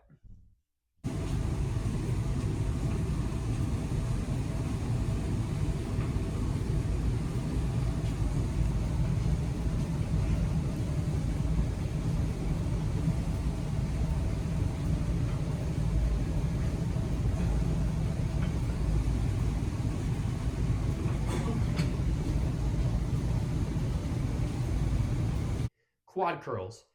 If you are just doing workouts at home with dumbbells, then you don't have to do the quad curls or the hamstring curls.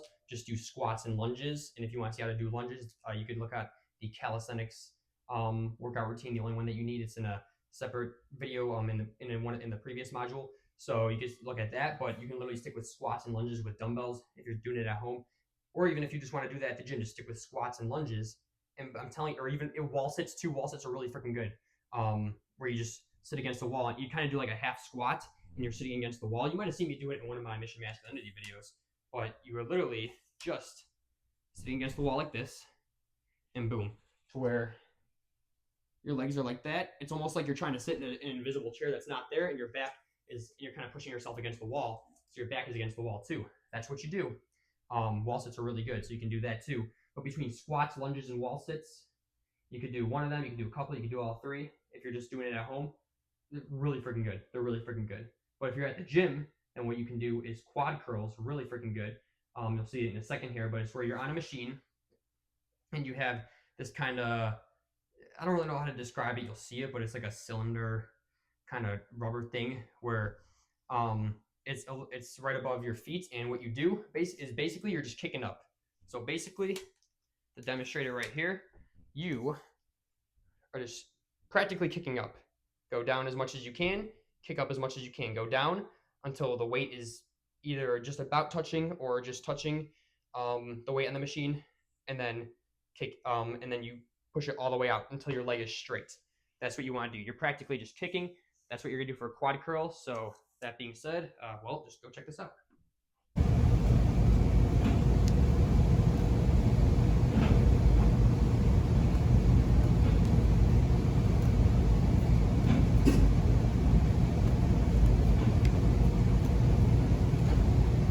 A hamstring curl is basically just a quad curl but reverse, because instead of the cylinder thing being on top of your foot this time, it's underneath. And what you do is you start off with your leg straight, and then you push it back, and then you let your leg go out and push it back and go out. So it's kind of like quad curls but in a way reverse.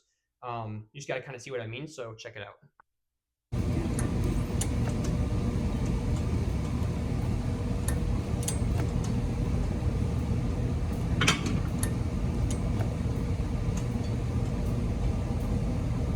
And lastly, calf raises. It's basically just where you go on your tiptoes, hold yourself, and then go back down. Dumbbells, you're holding them at your side.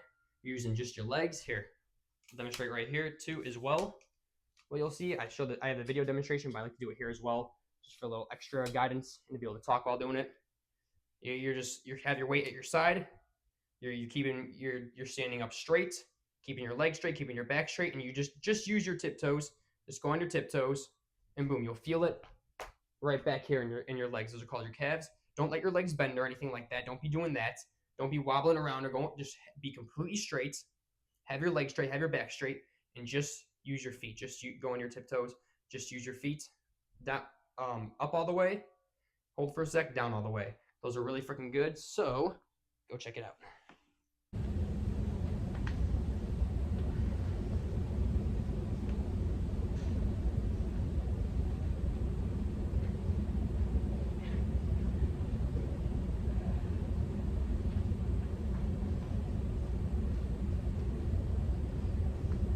So here's the deal with calisthenics. I won't go over all that much because, I mean, you can see like my workouts and my training advice just on my channel with my videos. And it's fairly simple. Like, I mean, all the advice is fairly similar to weightlifting anyway.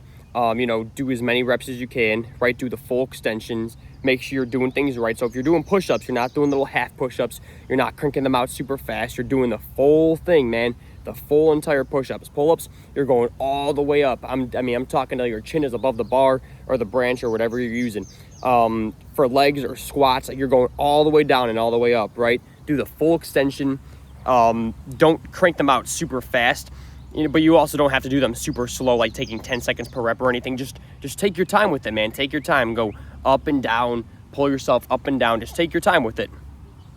But you also don't got to go stupid slow either. But there's no need to crank them out as fast as you can either, because in the end, right, when you're doing them slow and controlled, you're getting a better push, and it's allowing you to be able to stretch and extend your muscles right, while being controlled. And plus, when you're doing it slow and controlled, you're making sure that you're actually doing the full rep, you're doing it right, you're doing the full extension. Whereas if you're cranking them out super fast, you can't really pay attention to each rep. So the principles are fairly similar to weightlifting as well. This is weightlifting, right?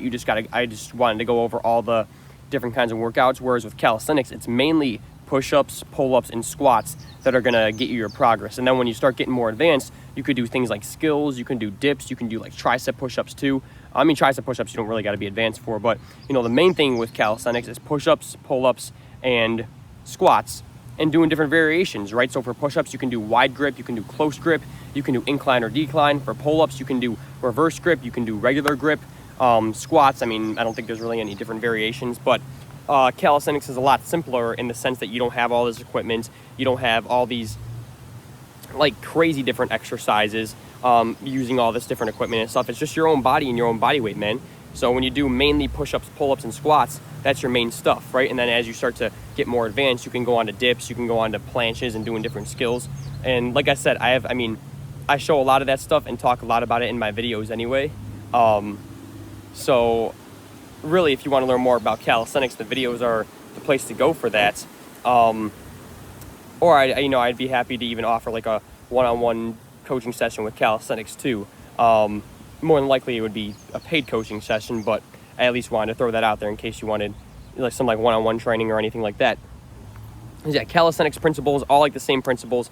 Do the max amount of reps. Make sure you're doing the push-ups, pull-ups, and squats right. I don't think I really got to show how to do a push-up or a pull-up or a squats.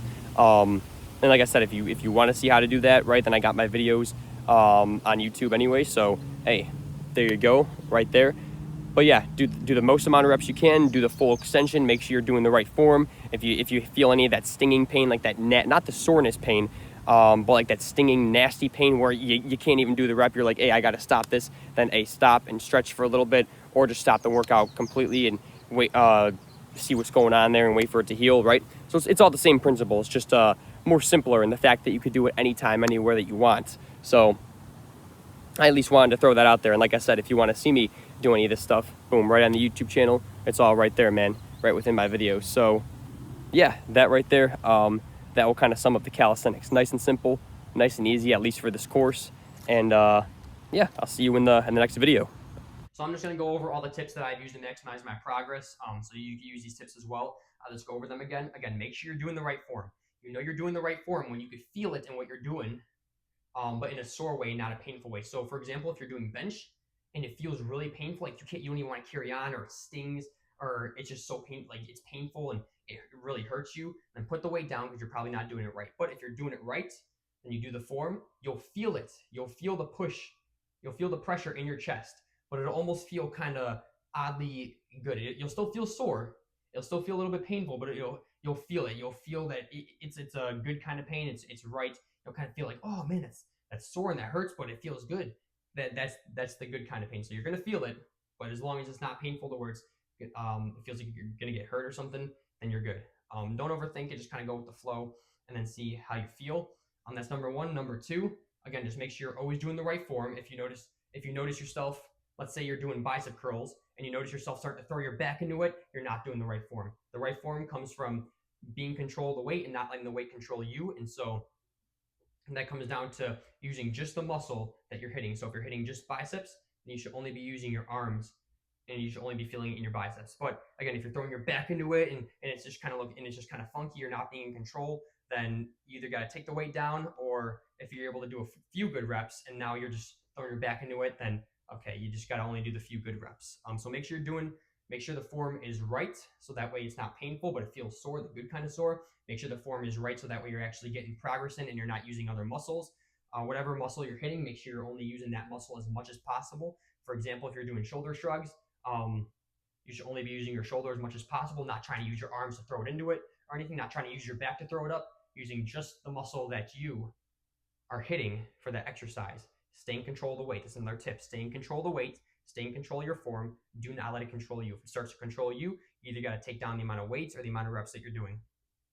Another good tip for the maximum progress is do as many reps as you can. Don't even count how many you're doing. Just do as many as you can. If you're barely able to do one or two that's right, the right form, then you should take your weight down. If you can do at least a few doing the right form, All right, then you're good. Now you just got to keep using that weight and practicing. If you could do a whole bunch, like a crap ton using the right form, okay, then you can go up in weights. Remember to start off each exercise. If you've never been to the gym before and you don't really know your weight, start off with the least amount of weight possible, and then just see if you can do a whole bunch with that. Go up in weight. If you can still do a whole bunch, go up as much as you can until you get to the point to where you're only able to do a few normal reps before you gotta drop it. In the normal reps, again, it's the right form. It's doing the full extensions. It's doing as many as you can. Those are right reps. So make sure that you're doing that. Again, if you could barely do 1 or 2 regular reps, if you could barely do 1 or 2 reps without throwing it off or without even being able to get it up, then you got to go down in weights. But start off with the least amount and then keep testing going up. And then as time goes on, in order to improve, just keep adding more weights. So when you get to the point, let's say you're doing shoulder press. Now you started off today being able to do 20-pound dumbbells, but only do 3 reps, 3 good reps, right? Okay, you keep practicing that over the next couple of weeks, and now you're able to do a good 6 reps with just those dumbbells. You're able to do a lot more. You know what you should do? You should up your weight. So go from 20-pound dumbbells to 25 pounds. And then if you could do a few good reps, that's good. Stick with that. If you could barely do 1 or like just get 2 because you're throwing yourself into it or something, then you got to go back down to 20s or even 22.5 and just keep practicing with that. But remember that as time goes on, keep adding more weight as long as you're still doing the right form, you're staying safe, and you're doing the full extensions, and you're able to do at least a few reps. Just keep adding weight and improving in order to get more progress, because the more weight that you use, the more pressure that goes on your muscles, and the more pressure that goes on, boom, the more it pops out and builds. It's kind of like flexing, right? If you just have your regular arm like that, that's how it looks. But if you put pressure on it by flexing, boom, it's going to pop out more. So, I mean, think of each rep as just kind of its own flex, like you're doing its own flex, and you keep flexing a lot more and a lot more. And eventually, as time goes on and you keep adding more weight to that flex and improving, adding more pressure, doing it the right way, doing it the full extensions, freaking doing as many as you can, it's going to pop out more. That's just like the science behind it. That's just how it goes. And that's how I've been able to get to the point where I'm at, just by constantly adding weight more and more and more. That doesn't mean you have to add more weight every single time, but what it does mean is that when you notice yourself starting to be able to do a bunch of reps with a certain amount of weight, then add in more weights, add in more. And if you want to, you could even keep track of your weight in your phone notes or something. You could put workout weight amounts, chest, dumbbell bench. You put the muscle that you hit, you put the exercise that you're doing, and you put 20-pound dumbbells. Okay, now every time you come to the gym, you can look at it. All right, you go to the gym this time, you're doing 20 pounds. Next week, you go to the gym, you're doing 20 pounds. The week after that, you're going to the gym, but you notice now that you're able to do a good, like 7 or 8 reps. Again, you don't have to count, but if you're just doing a lot, you notice that you're able to do a good 7, 8, 9 reps. You're able to do more reps than you were before, bottom line, when you first started. You're able to do a lot more now. Now what you can do is put down those 20 pounds, test the 25 pounds. If you're able to do a good few reps, the right form, full extension, then you're good. And you could just add in your notes 25 pounds now. Boom, and that's how you can keep track of your weight and just keep improving as well. So that's just another little tip. These are all the tips, plus all the tips and advice that I've given you in this course that has helped me to get the maximum amount of progress possible. And the bottom line is that it's taken me 8+ years to get to this point. And if I just followed what I put in this course, I mean, I could have gotten there a lot sooner. So it's just about taking the information that you need, which is all that I'm giving you, and then following it to the best of your ability. Keep practicing, keep improving. Never stop improving. If you stop improving, you're only going to make a certain amount of progress and stay at that point. To get to the next level in life, in fitness and in life, you have to improve. So that's how you do that. Okay, should you bulk or cut? Well, what is your goal here? What do you have to do? Are you too big and you have to lose weight? If you are a bigger person and you got to lose weight in order to put on muscle, then you got to cut, which I'll explain in a second. And then if you are a small, skinnier person like I used to be, then you got to bulk. Bulking is just eating over your regular calorie amount, and cutting is just eating under your regular calorie amount. So in order to track this as best as you can, go on what's called online, it's called a calorie calculator.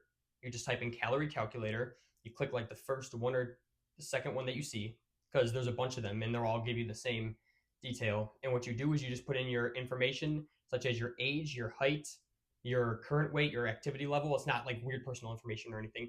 It's just stuff like that. And then you press enter, and then it'll tell you what your maintenance weight is. So how much calories you have to keep eating to be at the weight you're at now. And then how many calories you have to eat in order to lose weight, and how many calories you have to eat in order to gain weight. It's as simple as that. And then you just follow that. And if for some reason you notice yourself not gaining or losing weight, then simple. You want to gain weight, you just got to eat a little bit more. You want to lose weight, you just got to eat a little bit less. That's that simple. So bulking and cutting, really, I don't go through phases. I don't do like, oh, 6 months of bulk and 6 months of cut. I just keep eating a little bit more than my maintenance weight, so I can keep on gaining some weight, which will help me to gain muscle. And because that's my goals, because I'm more of a leaner guy. So if you're more of a bulkier guy, cutting is more than likely your way to go. If you're more of a leaner guy like me, or if you're more of a bigger guy, then cutting is more likely your way to go. Um, so yeah, it's as simple as that. Bulking is eating more, cutting is eating less, more or less than your calorie maintenance weight, which again, you could just look over the calculator. And then it'll also tell you how much you need to eat in order to gain more weight and how much you need to eat in order to lose more weight. So, that being said, that's all you got to do for bulking or cutting. Personally, I wouldn't write down plans like, oh, I'm going to bulk for the next 6 months, then cut. Just play it by ear. If you got to lose weight right now, cut and keep cutting until you lose the weight that you want to lose, and then boom, you can start bulking or just keeping at your maintenance weight. Same goes for bulking. If you don't got to make like a whole 6 month bulk plan or anything, just if you want to gain weight, then just eat as much as you need to, as much as the calorie calculator says, and then wait till you gain that weight. And again, if the calorie calculator for some reason is wrong, then just eat a little bit more or a little bit less than it says, depending on your fitness goals. But you don't got to make a whole 6 month bulk and cut plan. I know people do that. You don't have to do that. Just keep it simple. Do you want to gain weight, bulk, lose weight, cut? It's that simple. How many calories you need, go on the calorie calculator, and it'll give you the information. Again, if you notice after a few months it's not working, then just eat a little bit more or less than what you are, and boom, you'll be good to go. That's bulking and cutting. Now, the calorie amounts, I realize I just went over in the last video, so you're good on that. The best foods that you can eat, the best foods, not even, yes, for fitness, but just in life in general, is anything that is just natural and comes from the earth. I'm telling you, these are the foods that have made me feel my best, that have got me my best gains. These are the foods that have helped me. So, like, yeah, fruits, vegetables, pure meat. So, for example, when you look on the box of a pile of a thing of burger patties, or if you look on the back of a pack of meat on the store, the only ingredient listed on there should be that meat. So the best kind of, let's say, meat that you should buy is, let's say you're going to get pork, right? You find something in the pork section, and then when you flip it over and on the ingredients list, it just says pork. That's the kind you want to go with. No extra ingredients, no extra chemicals or preservatives or anything like that. Just as natural as possible. Organic fruits and vegetables, that's as natural as possible. Like I said, the meats with only that ingredient listed. You got that. And honestly, anything else that's more natural, anything else that's natural, I could even put a list of foods down below as well. I could do that. I could put a list of foods down below and then just give you a list of foods of like what my shopping list looks like. Because even stuff like olive oil, if you look on the back of the ingredients list, it just says olive oil. Boom, it's good. It's natural. It comes from olives. It's natural, which comes from the earth. So that's another good thing. The best kind of foods are the ones that are all natural, least ingredients, and just as healthy as possible. This doesn't mean that you can never cheat or have a cheat day or a cheat meal. That's fine if you want to do that, but just eat as natural and healthy as possible. Yes, for your gains, but also it's good for long-term health. Any doctor will tell you that too. The more natural it is, the more that it comes from the earth, the less ingredients it has, the better. That's the bottom line of what it comes down to. And again, you can get stuff like granola bars or protein bars, stuff like that if you want to. Yeah, I don't even use whey protein powder. I don't even use protein powder or mass gainer. I don't even use that stuff. I used to, but I looked at all the ingredients, how unnatural it is. It always kind of made me feel like yuck afterwards. So I don't even use that stuff. Just eat the amount of calories that you need to eat based off the calorie calculator, in terms of your fitness goals as well, in order to gain or lose weight, and make those calories as natural and healthy, least ingredients as possible. I'm telling you, that's the best way to go. And like I said, I could give you an example down below as well, below this video. But that's the way you're going to want to go. Don't be too hard on yourself. I mean, if your family's going out to celebrate something, you can go out and have a slice of cake or something.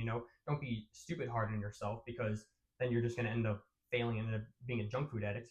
But I mean, just do your best as possible to eat as healthy as possible. That's the bottom line. It comes down to as simple as that. Not only will it help you make more gains, not only does it help me make more gains, but it's also helped me just to feel better and overall to look better. It's cleared up my skin more, I've noticed, when I started doing that. So it just helps me to feel better and look better. Why? Because it's foods that literally humans were meant to eat, foods from the earth, foods that God gave us. I mean, these are foods that we were meant to eat. We're not meant to consume chemicals and preservatives and stuff. We can, and we'll develop long-term health problems more than likely, but we can do that, but we're not meant to eat that. I mean, God gave us these natural foods for a reason.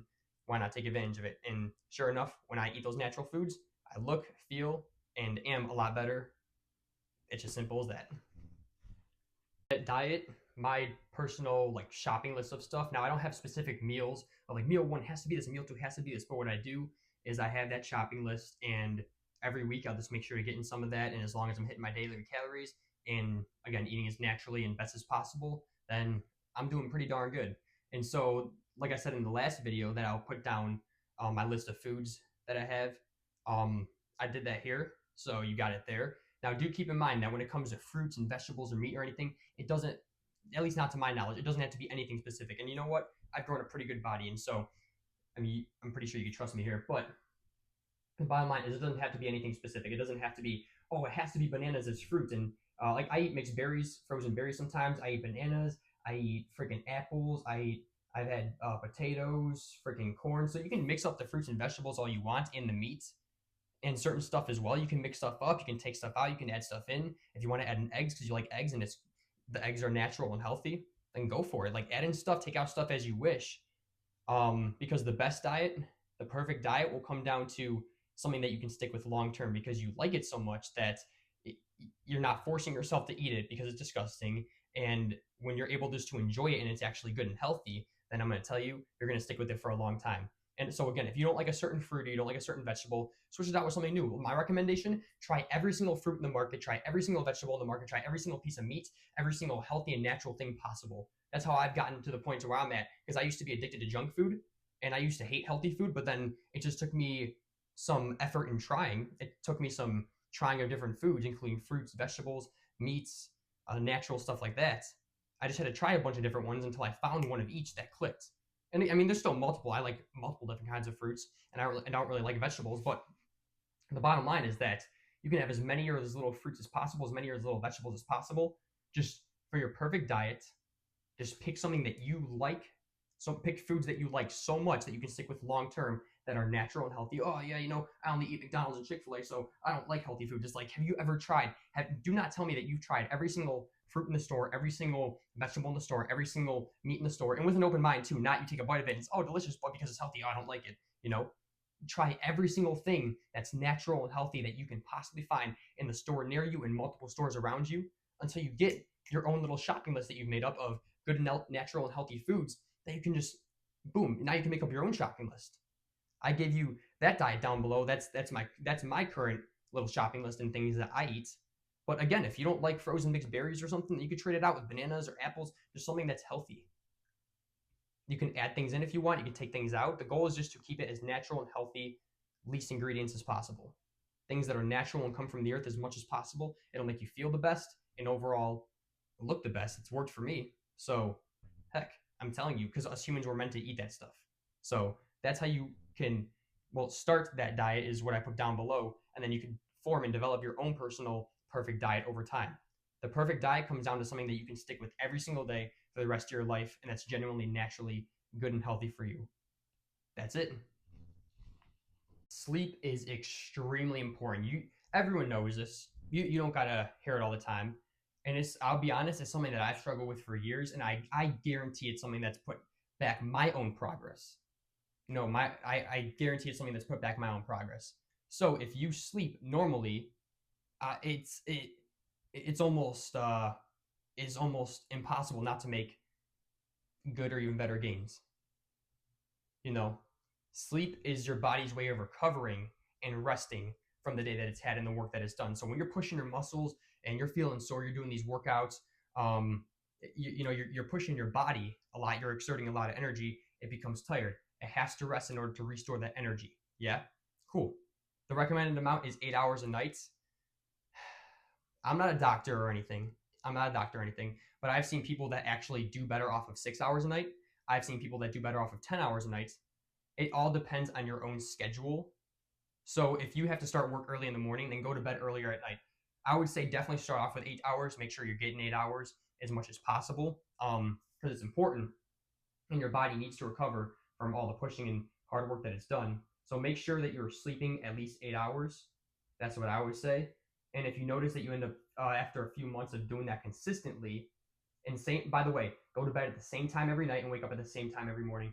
trust me, it's so good. It's done me miracles, and it'll ensure that you actually get your sleep better. Because now, if you're throwing your sleep schedule all around, your body's not going to get used to it. It's never really going to know when it's time to wind down or go to sleep.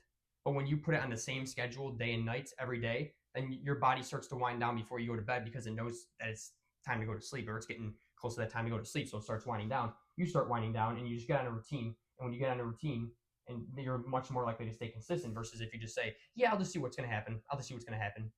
I'll try to get 8 hours, but if I want to go to sleep at 10 tonight, I will. No, you got to get on a routine that's going to help you stay the most consistent. So it depends on your schedule. You start work early, go to bed earlier.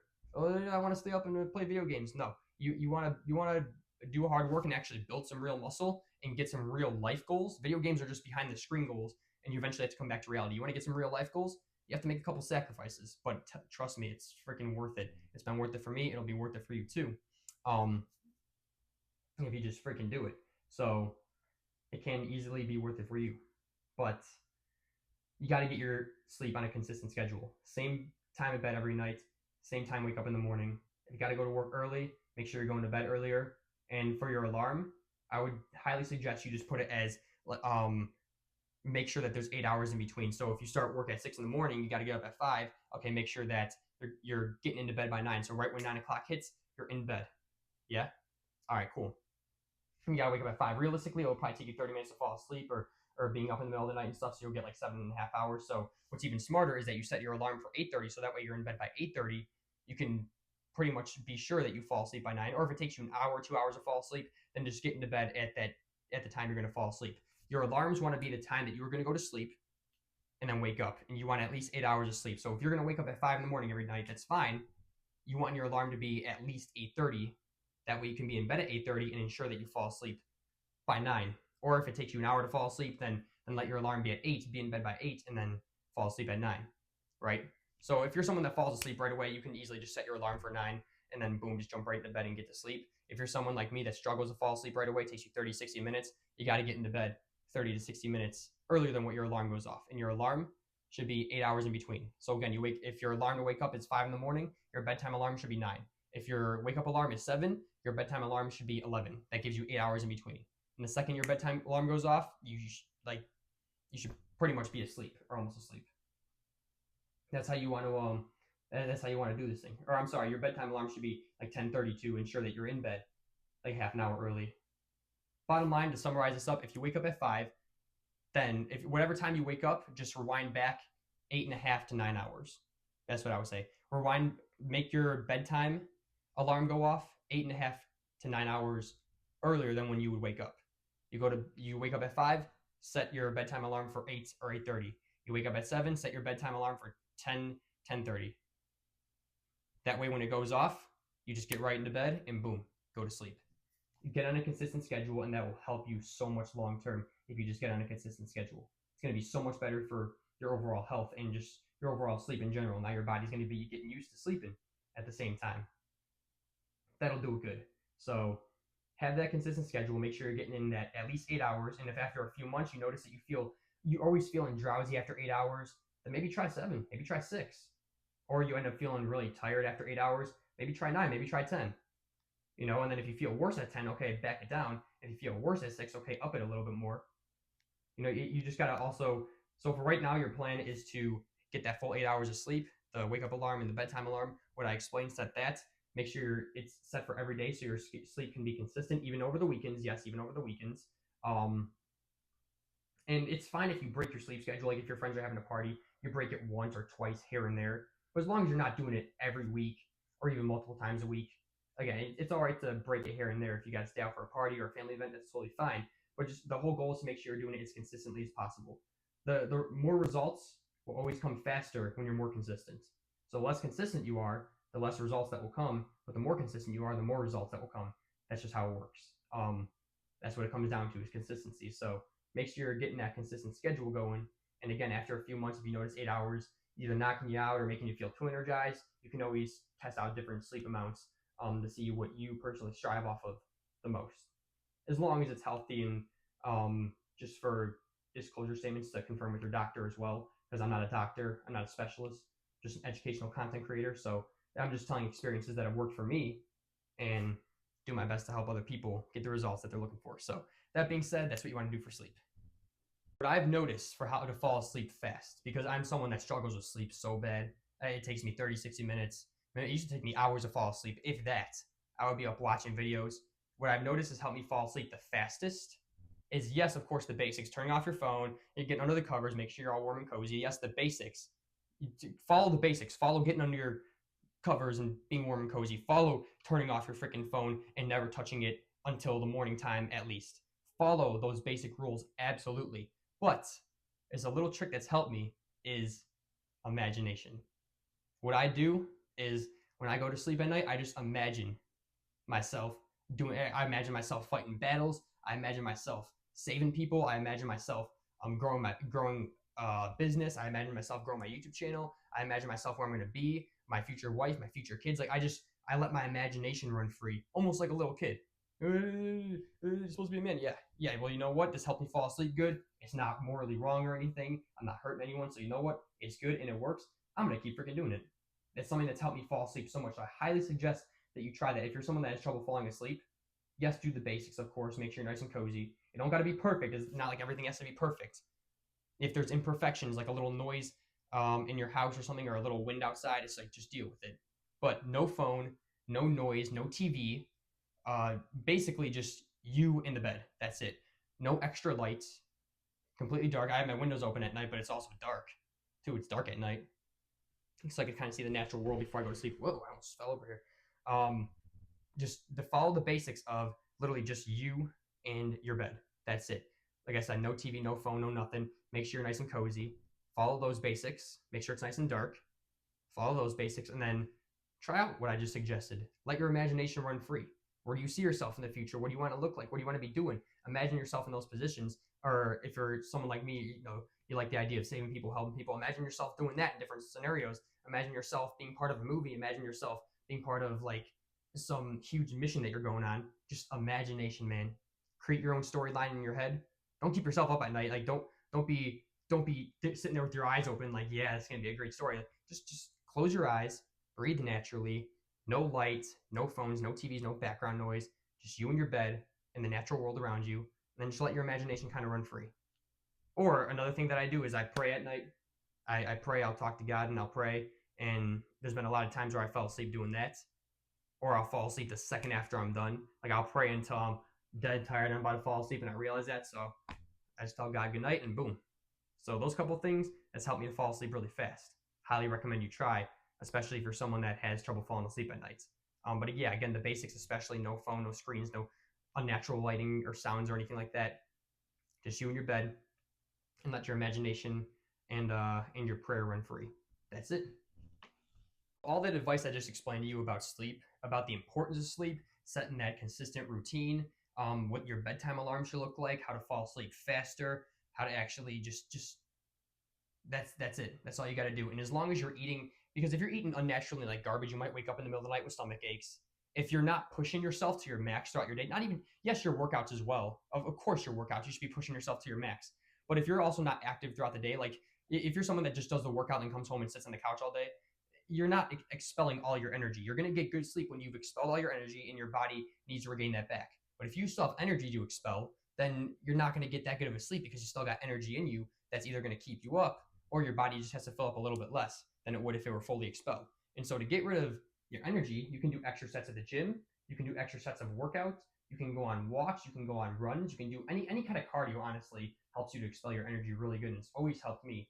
So if you notice yourself, the way you're living is that, yeah, I'm going to the gym now because of this course, but I'm also just sitting back on the couch every other minute of the day or doing nothing, or sitting staring at a screen every other minute of the day, whether that be for work or for personal relaxation or whatever, because I'm scrolling through my phone. Like, get up and move around. Go on walks, go on runs, go on bike rides. Do not be afraid. You got to expel your energy. That's the last thing I can give you to get the most out of your sleep is expel your energy. If you still have energy at night before you go to bed, then you have not done enough to expel it all throughout the day. If you feel really drowsy and tired and you're ready for bed, you're good to go. That's a good sign. So kind of watch yourself before you go to bed at night. If you feel really tired and drowsy, you're ready just to knock out, boom, that's a good sign. If you're always feeling energetic or on high alert and stuff like that, and you're maybe kind of jumpy, you got some energy you got to expel. But watch yourself. It's better not to expel it right before bed because now you're just kind of hyping yourself. Like when you go on a run, you're just kind of pumping your adrenaline and stuff. It's not going to be good for sleep. So just make sure that you're expelling it as much as you can throughout the day. And then the closer that it gets to bedtime, the less energy you should have. So you want to get the most out of your sleep. That's how I've gotten the most out of my sleep, is expelling as much energy as I can throughout the day. So that way when I go to bed, boom, I'm nice and tired. Now I got the consistent sleep schedule, the bedtime and wake up alarms. I got the freaking expelling of my energy. I got the how to fall asleep faster. So that pretty much covers all my sleep and how I've been able to better my sleep over years. Of course, it's still not perfect. Do not expect anything to be perfect, especially if you're someone that has always had such imperfect sleep like me. But just make sure that you're improving, staying consistent, and getting better, and it'll get better. That's just how you do it. Lifelong habits for best sleep. Simple stuff, like I said, no phones, no screens at night, having that consistent bedtime routine, but also getting some comfier pillows and mattresses and blankets. Don't think that you have to sit with a rock hard pillow or a really thin blanket. Honestly, the heavier the blanket, the better that it's been for me. Even in the summertime, when I have a heavier blanket, I got that weight weighing down on me, and I just feel kind of almost stuck to the bed. Not in a dangerous way, but when I got the heavier blanket and it's weighing down on me, I almost kind of feel stuck to the bed. I don't want to get up. I have no interest in getting up. And so that's always helped me to get better sleep too, is having a heavier blanket, a soft mattress, not too soft where you're sinking in and you can't even roll around or anything, but a nice soft mattress, good clean bed sheets and pillow sheets so it's not dirty, you're not breathing dust or crap, not getting bed bugs. Freaking like it's it's almost very simple. Just have the soft pillows, a soft mattress, heavier blankets does freaking miracles for me. So that's something I highly recommend. I'm getting the heavier blankets. That way you could be warmer, you could be kind of weighed down in the bed, building up those habits that I told you, how to fall asleep faster, how to expelling your energy throughout the day. These are the habits that are going to be great for lifelong sleep, along with that little bonus tip I just included about the heavier blankets. So if you have a thin blanket, don't be afraid to get a heavy comforter. If you have kind of harder pillows, don't be afraid to go get some softer pillows. It's like a one-time investment that'll last you a good chunk of time. Of course, until you have to do another one-time investment and change stuff out. But pillows, mattress, blankets, they last you a good chunk of time. And overall, it does good for your health. It's worth the investment, honestly. Yeah, soft pillow, soft mattress. It doesn't have to be stupid soft, just nice and soft. Mine isn't stupid soft, it's just nice and soft. It's comfy. I got the heavier blanket. I got the how to fall asleep faster. I got expelling the energy throughout the day, so I'm just naturally tired. I got my consistent bedtime routine and wake up and bedtime alarms. So those are the habits that are going to do you good for a lifetime, along with eating healthier. Because again, if you eat like garbage, you're more likely to get up in the middle of the night or have stomach aches or feel like you're going to throw up. But if you eat good and healthy, you're going to feel nice and good going to sleep. You're getting natural healthy foods, get your body natural healthy energy and replenishment. Just like drinking water, if you drink Diet Coke and stuff, that stuff is unnatural and disgusting and it's like chemicals. Well, it's not going to do your body any good. But if you drink natural water, which us humans which is literally made for us humans to drink, then yeah, it replenishes your system. It cleans you out. It does you good. So keep your diets nice and natural and healthy. Make sure you're working out on a consistent basis. Even on off days, maybe you're like, oh, I have off days of workouts. What do I do? Again, just go do some cardio. That's what I do. If I'm not at the gym, I do cardio during the day. I'm busy. I'm on my feet. I'm walking around. There'll be times where I do runs. There's times where I do weighted vest walks. There's times where I used to do bike rides, now I need to do bike. But bottom line is just do some freaking cardio. That's it. If you have an off day from the gym or whatever, based on the routine that was put together, do some cardio that day. Expel your energy. Go play some sports with some friends. Go out somewhere, maybe like Great America or something with your family or friends. I mean, go hang out and go get out and go do things that are physically active. Expel that energy. These are the lifelong habits that I'm telling you has been able to improve my sleep. And so highly recommend that you try all of them. You might as freaking well.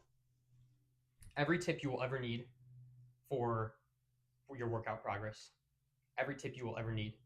You don't gotta watch any more of my videos. You don't gotta watch any other videos. You just need to do these things and you're good. Again, I have it written down, so don't mind me for looking down and stuff. Get intense. Get intense when you're doing your workouts. Don't try to put on little 5-pound weights and you're like, oh yeah, this is a cute workout. Like, get intense. You know what? I'm doing 5 pounds. Let me try to do 10. Let me try to do 15. See how much, as long as you can do at least a couple of reps, full reps, you're good. If you can't even do one, yeah, take it down. Take down the intensity a little bit. If you can do a whole bunch, put on some more weights. Do not be afraid to add more weight. That is something that has helped me to get so much progress. It's called progressive overload. It's that there's no certain number of reps that you need. It's just that you need to just add on more weight, try out more weight, test it out. If you can do a few reps, maybe 3 reps of full reps, then you're good. If you could barely even do one or not even do one at all, obviously, then take some weight off. Yes, but if you can do at least like 2, 3, 4 reps with high weight, then do it, because you're adding more pressure on your muscles, which is going to allow them to pop more, and it's going to allow you to get stronger because now you're getting your body used to lifting heavier. And then eventually you'll be able to do quite a few reps of the heavy sets. Eventually, the more that you practice it, the more you'll be able to do more reps of that heavier sets. And then you know what you do then? You add on more weights. You do that, you do a few reps, you're looking good. Okay, cool, I'll stick with this for a little bit. Eventually, you'll be able to do more reps. You add on some more weight. You keep adding on more weight. Do not be afraid to get intense and add on some more weight. It's called progressive overload. All you have to do is, if as long as you can do at least a couple reps with heavy weight, then do that. If you can do a lot of reps, add on some more weight. If you can barely do one, take off some more weight. But just make sure that you're adding on more weight and continuing to grow and improve, because you will stay the same. You might get some little results, but you will stay the same if you do not continue to add on more weight and improve. You have to add on more weight and improve. Add on more weight and just keep improving over time. So when you notice yourself starting to rep out the heavier weight, then add on some more weight. Continue to watch yourself. That's literally a system for infinite growth right there.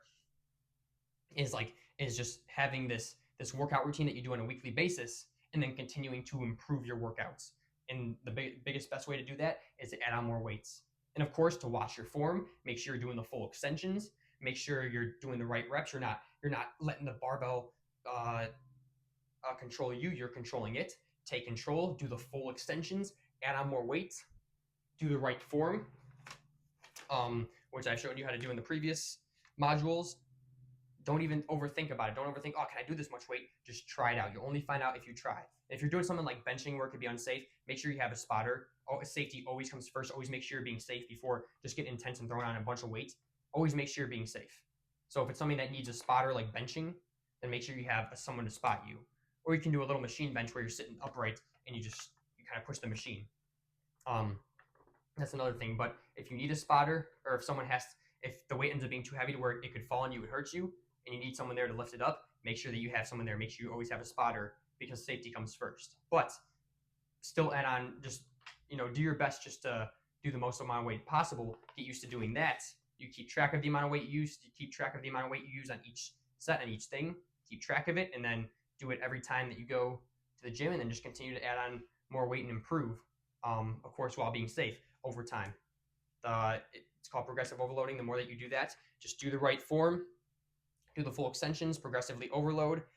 Deal with the pain, because you're going to get pain. If you get really bad pain, it might be stinging or something like that, then you're going to know when it's really bad pain. Then stop your workout and just go either rest or see a doctor, because the bad pain, you'll feel it, and you'll barely even be able to continue your workout. You'll feel it and be like, I cannot continue this, man. This absolutely blows. But the sore kind of pain, you'll feel it. You'll be like, oh yeah, this is painful. This hurts, but it almost kind of feels, you'll know it's a good kind of sore and a good kind of pain. And when you feel that, push through it and embrace it, because that's just your muscles building up.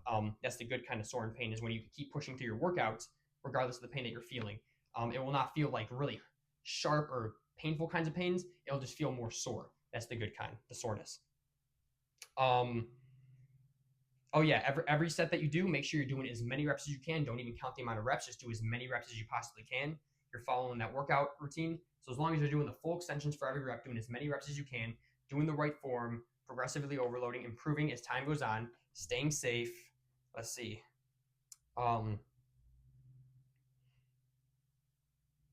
Staying active throughout the day, doing the max amount of reps that you can do. Negatives are another good one. Negatives is where let's say you're benching, it's where you bring it down slow, you do halfway, so you get down like halfway, you hold it, and then you push it back up. Let's say you're doing bicep curls, you get up halfway, you hold it for a couple seconds, maybe 2, 3, 5 seconds, and then you bring it up. Those are called negatives. Those are really good. That's more for advanced as well. So when you start getting on a consistent workout basis and routine, and you want to start improving your workouts more, you can do those. They're called negatives. It's where you do like half of the rep, you hold it 2, 3, 4, 5, maybe even 10 seconds, and then just boom, get it up, hold it there. That's called negatives. You got that. Let's see. Do slower reps instead of faster. Don't try to crank them out. The slower the reps, the better. You're able to get the full extension, the full push. And when you're doing it slower, you're able to keep track of every rep to make sure you're doing the full extension and the full pushes. If you're cranking them out, you're not able to keep track. You might think you're doing the full, but a lot of times you're actually not. So just take the reps nice and slow. It doesn't have to be 20 seconds per rep. Just take it slow. It takes me a good second or two per rep, but I'm not over there cranking them out in half a second. Just nice and slow, man. Nice and slow. Slow reps over long reps. Short and intense workouts over long workouts. So workouts that are shorter, workouts that are 45 to 60 minutes, but you do all that. Why? Because you're doing set after set. You do a set, you take a 30, 60-second rest break, catch your breath, take a sip of water if you want, and then go right on to the next set. Do that kind of workout where you're doing set after set after set and just continue on all the way through. With the workout plan, it should take you just 45 to 60 minutes as long as you're doing it consistently, instead of doing long, dragged out workouts like 2, 3, 4 hours. Which, by the way, those people that do that are the people that talk in between sets, that take 20-minute rest breaks, that talk before they get there, after they get there. That's fine if you want to talk to people. Just do it before or after your workout, and don't say that you need 3 hours to work out. Say, I only need an hour to work out, but I also need an hour to talk to people as well before and after. So your workouts, shorter, intense workouts are better than longer, dragged out workouts. That's the bottom line. Let's see. Yeah, we went over diet plans, right versus wrong, bulk versus cuts. Yeah, make sure you're staying hydrated. Of course, if you ever need water, never be afraid to get that. Yeah, that's all the good tips that I got for you. I'm here to give you everything that you need to actually get results. And so there's a bunch of extra things that I might be able to say, but in the end, they never really help me. Don't really matter. Like tracking macros and micros. I've never done that. It doesn't really matter to me. I feel good. I look good. So like I just don't think you need to include that stuff. So I'm just here to give you as simple as possible and all that you need to know. All the information that you didn't need to know in order to gain the results. That's it. So those are the advanced tips that I can give you, and I'll see you in the next video. Advice for future scenarios, because when you start gaining muscle, I'm going to tell you what, your mind might start to get you. You might start to think, oh, I'm the best and I'm the greatest. Do not get cocky. Don't let your mind play with you. Yes, it's great to think that you look good and that you feel confident in yourself, that your self-esteem is boosted. That's awesome, and it should. But just do not take it to another level, because too much of anything can be bad. It's like too little of anything can be bad. So when you start to gain that muscle, make sure you're watching your mind and don't go around thinking that you're better than everyone else, because you're not. You're better than you were yesterday. Absolutely. You're a better version of yourself, and you should feel confident and good in yourself. But don't be cocky or arrogant, because I'll tell you what, when you start to build muscle, your mind's going to start to play with you. And I've gotten in that stage where I've been Mr. Cocky, arrogant. I'm better than everyone else. But it's like, we're not, man. We're not. So that's just an advice for a future scenario. And when you start gaining muscle, you'll start feeling more powerful. Make sure you use your power and your confidence and your self-esteem for good, and don't let it get to your head, and don't overdo anything, The temptation to quit and give up and just be lazy. There's only one time you should ever quit in life, and that is to quit what you're doing now in order to do something better. So if you realize a few months in, you're like, I don't really care for the gym. I want to do calisthenics. Quit the gym, but make sure you're doing calisthenics. That's it. Oh, I don't like calisthenics, so I'm going to do the gym. That's fine. Quit calisthenics, but make sure you're doing the gym. The only time it's ever okay to quit in life is when you quit something that you're doing now for something better, for something that, or maybe it's something that you want to test out to see if it's better. Totally fine. And if you realize it's not better, then go back to what you were doing. No excuses, no exceptions. If you realize it's better, then stick with that and grow and improve in it. But whenever you're tempted just to quit or give up or be lazy because after a few months you might not be seeing as much progress as you hoped, do not quit. Just keep being consistent and working as hard as you can. And I'm telling you, when you do that stuff, results like it doesn't fail. It doesn't fail. That's the bottom line. It's just being consistent and never giving up. Never give up. That's why when you purchase this, you get lifetime access. So that way, whenever you start to feel demotivated, or you're like, oh, I don't really know if I want to do this, or maybe I want to change my workout plan, you can come right back to here, because this is every piece of information you'll ever need to get results. And boom, like you could just come right back to this anytime you want. That's the beauty of it. So I don't want you to give up on this. I don't want you to quit 6 months in because you're not looking like Arnold Schwartz after 6 months. Remember, it took Arnold Schwartz like years to get to where he's at, but these bodybuilders to get years to get where they're at. So do keep that in mind as well. Do keep that in mind. It took me years to get to where I'm at. Keep that in mind. You just have to keep pushing and pushing hard, working hard, and being consistent, and you'll see the results coming in slowly but surely. Just never, ever give up, and always come back to this to access it anytime that you need to. That's why it's lifetime access. Access it anytime that you need to. Just do not give up on this journey. Let's see, attracting girls will be the next section. Wearing clothes for confidence. Oh yeah. I'm gonna tell you what, the best kind of gym outfit, something that shows you, something that shows your muscle. It could be tank tops, it could be maybe tighter shirts. You'll feel way more confident in there. Don't wear too tight of a shirt where you look kind of weird, or don't wear too thin of a tank top to where your like man tits are hanging out. But like a good tank top and a pair of pants, pair of jogging pants. They're comfy. They're good for a gym fit. You'll be able to see your muscle growth and make you feel confident. That's my suggestion. If you're more of a t-shirt kind of guy or a long sleeve or sweater kind of guy, go for it. Just whatever clothes make you feel most confident and give you the best workout experience, so you're not sweating too much or you don't feel uncomfortable or you don't feel weird. It's got to give you the best workout experience and make you feel the most confident, where you can look at yourself in the mirror and think, I look good in that. I look good. Wear those kinds of clothes, because when you feel confident in yourself, you're going to get those boosts of energy and motivation, and it's just going to help you to push through your workout even more. Versus if you looked at yourself and say, I look ugly and stuff, you're just going to want to leave. So wear clothes for confidence. Do not be afraid, like I said, to get more confident and do things that will make you more confident in yourself. Just don't get cocky or arrogant or anything like that. Um, yeah, future advice: when you get bigger, more muscle, people will respect you more, because muscle just shows that you're working hard. So more people will respect you. Of course, there's always going to be those butt cheeks that say something like, "Oh, you got small legs," or look, this guy's bigger than you. There's always going to be those people that say something. But moreover, more people will respect you more than if you didn't have muscle. It shows that you're working hard. It shows that you're disciplined. It puts a foundation of you being a man, and people respect men. People will respect adults that are adult guys that are men, not little boys. So know that respect will come more. Attraction from girls. We'll be talking about that in a minute. And like I said, people always find a way to rip on you. So this goes back to never giving up. Do not let people discourage you. People are always gonna, like, people to me nowadays still say that I'm small or skinny or weak, or I still got chicken. Like, no, I could be huge and look like a bodybuilder, and people will still find something to say.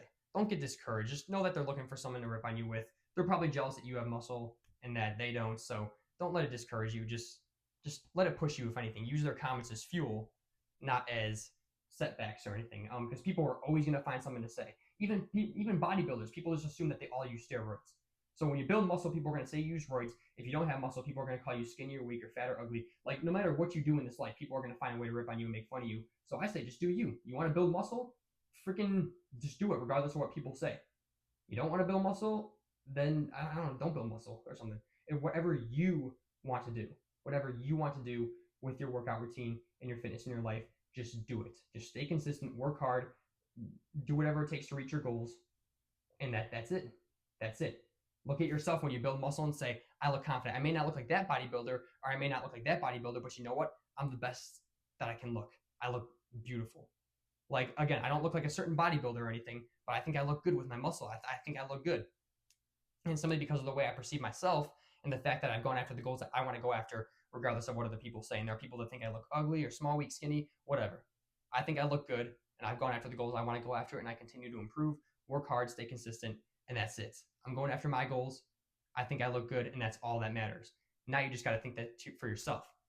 Think that you look good, because know that you look good, and that's it. Just continue to improve and go after your goals, and don't worry about what other people say, because like I said, you can be perfect. Jesus was perfect, and they threw him on a cross. Bodybuilders build muscle, and then people say they use roids, but then people who don't build muscle, they're either fat or ugly or skinny or weak. So no matter what, people are going to find a way to rip on you. So don't worry about those select few people that are going to rip on you. Just do you, go after your goals, and get the results that you want to get, and boom. As long as you're happy with yourself in life, that's what matters. Ooh, attracting girls, all right. My last girlfriend, she would always look me up and down, especially when I was shirtless, and just tell me how good I looked. She'd always say I look good. She'd always say I look hot, I look attractive. She would always be the one to get in the mood with me and get moody and stuff, if you know what I mean by that. Always the one to take off my shirt and look at me. So bottom line is, when you build muscle, you're gonna attract some more girls. That's the bottom line. My first girlfriend did that same kind of stuff too. Girls are attracted to muscle. A lot of them may say, "Oh, I'm attracted to dad bods. I'm attracted to fat people." But then you put a big muscular guy in front of them, and they're in awe. They're like that. So the bottom line is, what's really the truth? Women are attracted to muscle, just like men are attracted to women who are fit and lean and stuff like that. Of course, we all have our preferences, but women are attracted to muscle, so you will attract more girls. Now attracting more girls does not just mean that all of a sudden they're just going to come flooding you and then tell you that you look great and then want to be with you. Attracting girls comes down to you having the confidence to go walk up to her, ask her name, then ask her on a date as well.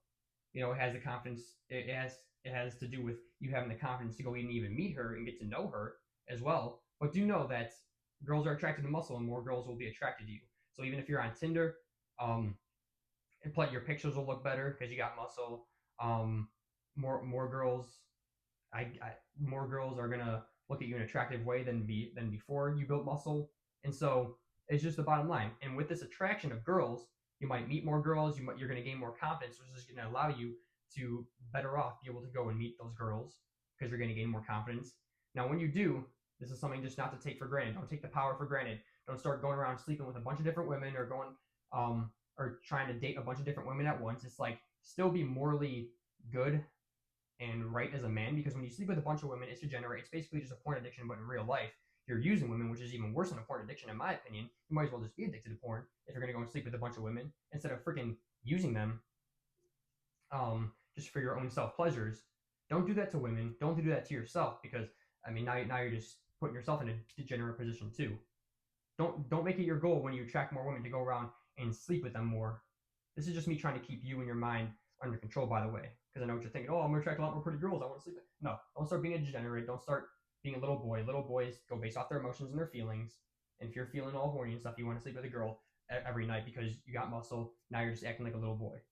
You know, I don't be a degenerate. Do not use women. Never do that. I mean, they're worth a lot more than that. Women are worth a lot more than you using them. So don't be using women. Don't be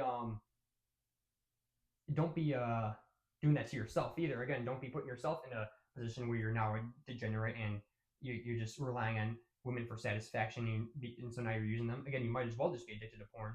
You shouldn't, but you might as well just be if you're going to go around sleeping with a bunch of women. But do know that when you start attracting more girls, you start going out on more dates, you start getting more confidence, get more muscle, more girls are going to be attracted to you. So if you're going out on more dates, just be sure to keep things under control, not let your feelings or emotions get to you. And it comes down to using your power for good. Know that girls are more attracted to muscle. I've had more attraction from girls with muscle, but I've never let the power of it get to my head. If I'm with a girl, yeah, that's different. Like if her and I are dating, like I said, my first girlfriend and my last girlfriend I've had, we've dated, and so that's why I will say we have fun together, and like we're dating and we have a good relationship. So that's fine, that's good. But and when you do have a partner, when you do have a girlfriend and you have muscle, know that she's gonna look at you a lot better. You want to be in competition with those guys because you don't want some big muscular guy walking, she's over there looking at him. You want her looking at you. So build a muscle. It's just a benefit. It'll create more attraction with your partner and with other girls. Just make sure you're using your power of attraction, which comes from, yes, your muscles, but also the confidence that you're going to gain. Make sure you're using that power of attraction for good. You can go around and meet a bunch of different women. Just don't be sleeping with a bunch of different ones. If you're dating someone, date only one person, not 5 people at once. Not going behind people's backs, stuff like that. Just still be a good man in the end. Make sure you're using the power of attraction that you now have for good.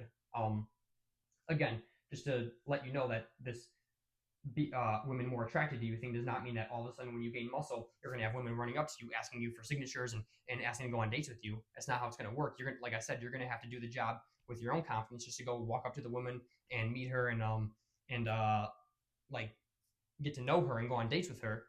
But with your confidence and your muscle, it gives you a much better edge to actually form a relationship with that woman or to actually start dating that woman. It gives you a much better edge than if you were to have no muscle and no confidence and stuff. So just do understand that too. Your power of attraction that you are going to gain from this, make sure you're using it for good. No matter, even if it's just a little bit of attraction or a lot more attraction than usual. I mean, it's not like there's a certain level of attractiveness that you're going to gain from this, but just know that men with more muscle, women are more likely to look at and want to go out with, especially now that the woman sees them as a big, strong, hardworking, disciplined man, and those are the kind of men that women want to be with. So, again, even if you just only attract women a little bit more or a lot more, you're still going to end up attracting women more than if you didn't have muscle. And just make sure you're using your power of attraction for good. To make this as humanly simple as possible for you, I've said in the last video for the best gym fit that you can have is the one that you wear that gives you the best workout experience. So for example, if you sweat a lot during a workout, you should probably wear something lighter so you're not sweating a lot. If you think jeans are uncomfortable, you should probably wear jogger pants so you're comfortable. The fit that gives you the best workout experience where you're not uncomfortable, you don't feel like garbage, where you actually feel great in your fit, but also the fit that makes you look great too. So if you're more of a t-shirt guy, if you think you look great in t-shirts, wear a freaking t-shirt, man. If you think you look good in tank tops or sweatshirts, wear that to the gym. As long as you feel the best and look the best in your own eyes, because again, no matter what, people are going to think differently. So you're going to have some people that think you look better in this outfit. Some people are going to say, no, you look like garbage. Wear this one. You're going to wear that one. So people are going to think you look good. But then some people are going to be like, oh, you look like garbage. So don't worry about what other people think. The best gym fit is the one that is literally the best for you in your own eyes, your own opinion, the one that makes you feel the greatest and also look the greatest. For me, it is so freaking simple. It is as simple as some gray joggers. I think I look good in these.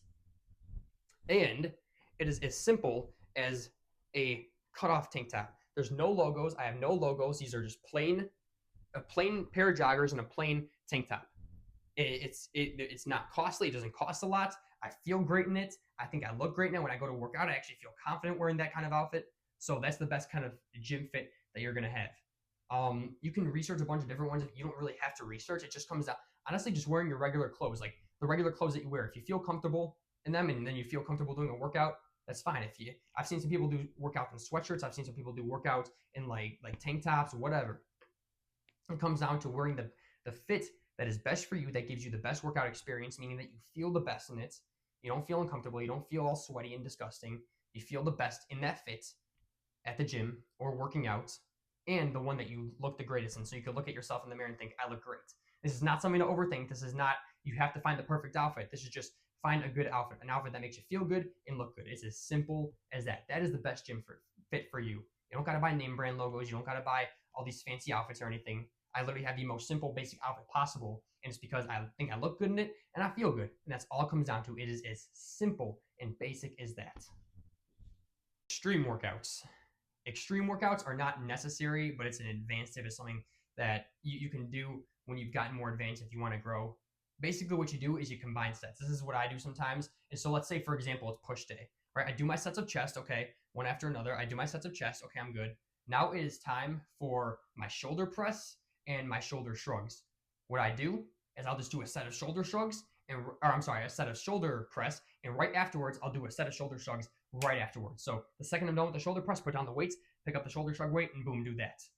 And so I just combine two different things. This makes my workout go by faster, but it's also more intense and more extreme. So I wouldn't recommend you start off with that. I recommend you just get in the pattern of staying consistent and doing what you need to do and working hard, making sure you're getting the right form, making sure you're eating the right meals. But then when you get more advanced, you can start combining things and doing little circuits is what I call them, is when you do one thing right after another, and boom, you can do that. I also do tricep extensions with shrugs sometimes. So sometimes I'll just do the shoulder press alone, and then I'll do tricep extensions, and then right afterwards I'll do shoulder shrugs.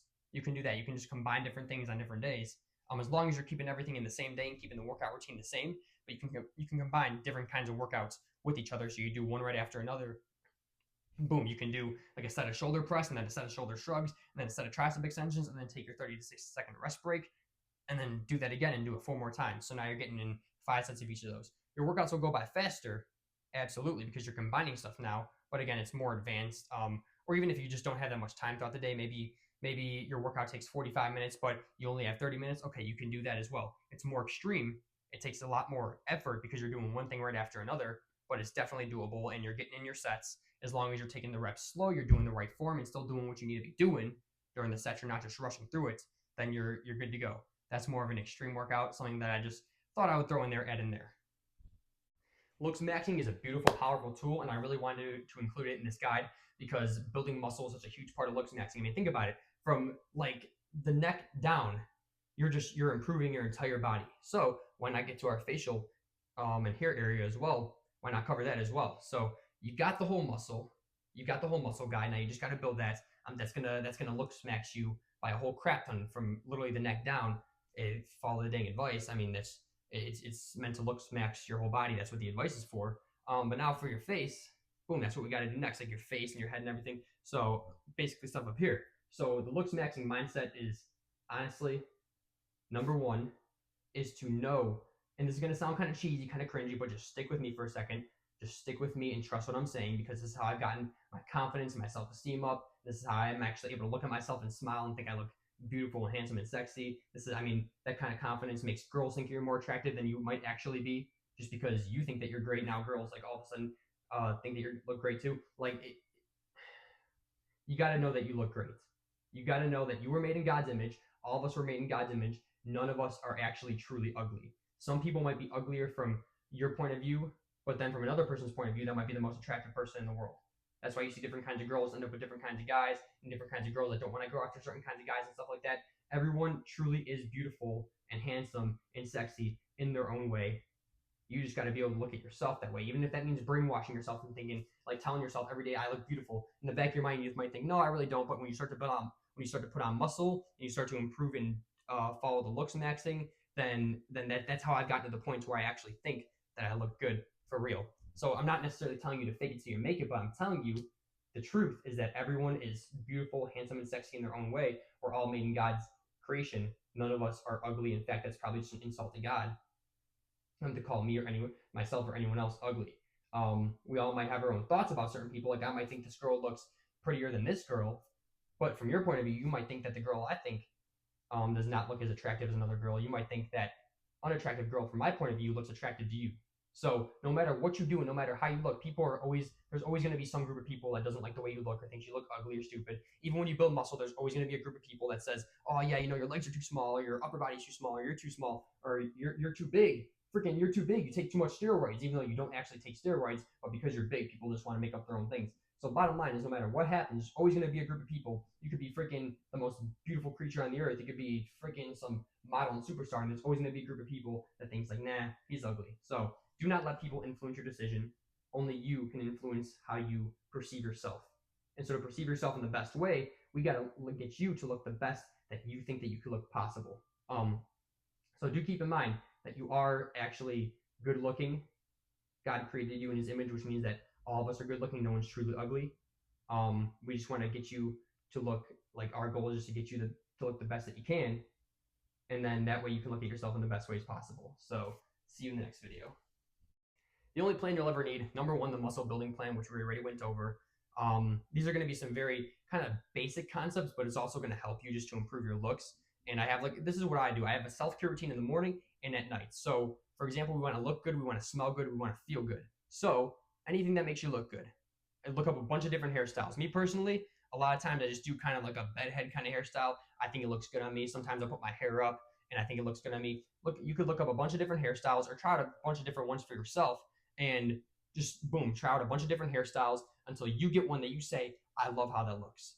If you're going to have people that say you look stupid or you look dumb or whatever, you're going to have people that say that. Do not listen to them. If you truly, personally, from your own heart think that you look good, and stick with that hairstyle 110%, no doubts about it. Because like I said, no matter what you do, no matter how you look, and no matter what you decide to change about yourself, like you're going to look ugly in some people's eyes. So the goal is to looks max, and to do it naturally too, not by plastic surgery or not by taking drugs or anything or doing things that are not natural. We want to keep the natural flow of life going, because that's how us humans are meant to live. We're not meant to get our faces put plastic on them or anything like that or all that weird stuff. We want to keep it natural, but we want to be clean, right? So whatever hairstyle that you think looks best in yourself, do it. Don't lie to yourself and say, "Yeah, this looks good," but you're just lying to yourself because you don't want to get a haircut or style it or anything. If you genuinely think it looks good, stick with it. That's the bottom line. Next step is eyebrows. Eyebrows, if you have nice, whatever your eyebrows look like, it's always a good idea to take a little razor, like a little electric razor is what I have, and I just shave around them to shape out my eyebrows evenly. So that way my eyebrows are nice and evenly shaped. Boom, they got the nice flow going. So that way one doesn't have more bush than the other or anything. They're just nice and even. You want to keep your natural eyebrow shape, but clean it up a little bit. Just shave off any kind of extra parts that you see that's kind of maybe you have some extra hair like up here or down here or something. Just be careful. Always be safe. Shave off those extra parts and just make your eyebrow shape nice and even. Look good. I mean, you could do that literally once a month or 2 months or something. Just whenever you notice it's starting to grow out, and boom, got the nice even eyebrow shape. You're looking good. For your eyes, your natural eye shape and your natural eye look, natural eye color, everything. Again, anything that's natural, we keep natural and we just maximize its look. So if you personally think you look better and sexier in glasses, freaking wear them. Even if you don't even have a prescription, you could always literally get a pair of glasses with no prescription just because you think you look better in them.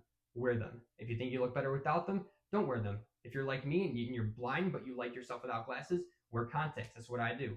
But just make sure you're keeping your natural, like don't try to. I've seen some things online where people try to change their eye color by putting dye and ink in that. Do not do this stuff. No, you're not going to harm yourself. You're not going to hurt yourself. You got to embrace your natural look and just clean yourself up to make yourself look the best you can. So, like yourself in glasses, get some glasses. You don't, drop the glasses, get contacts if you need them, and boom, you're good to go.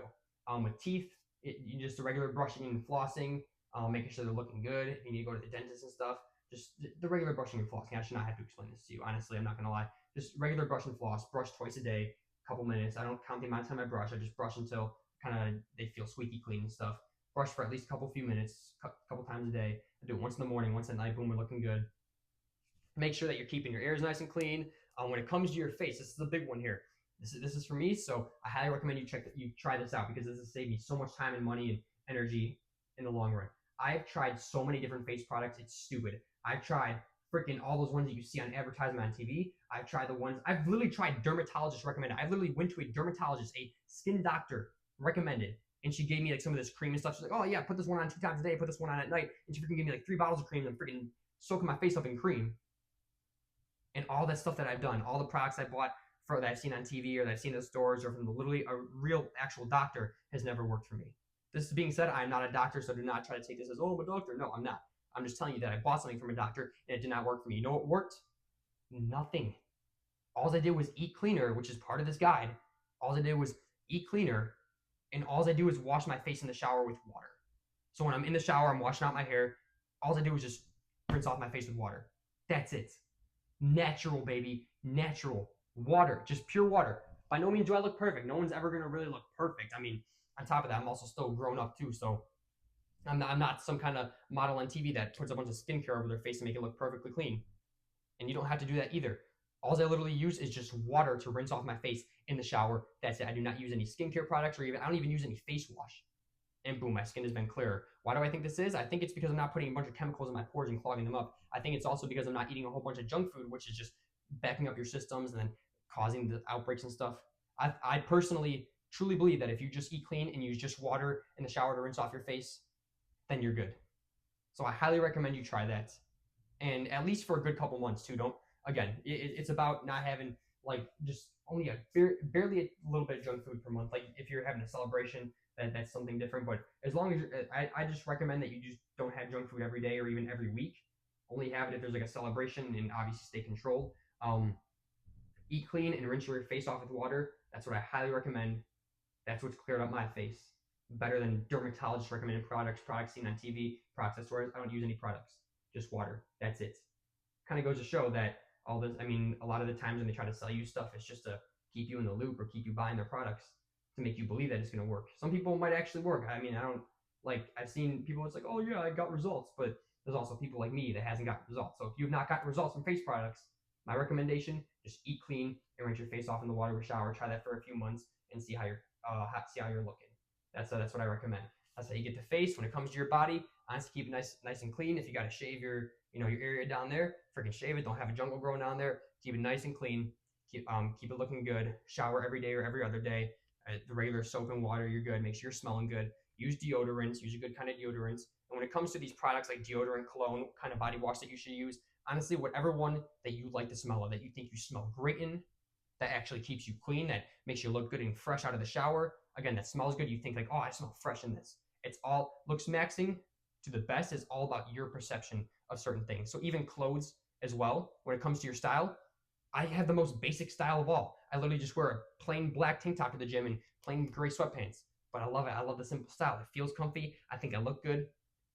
So when it comes to looks maxing, the only plan that you need is the plan that keeps yourself nice and clean, that keeps yourself nice and fresh, naturally. So none of those unnatural plastic surgeries or eye ink stuff or anything like that. Keep it as natural as possible. I'm telling you, you got to embrace your natural human look. Embrace your natural masculine look.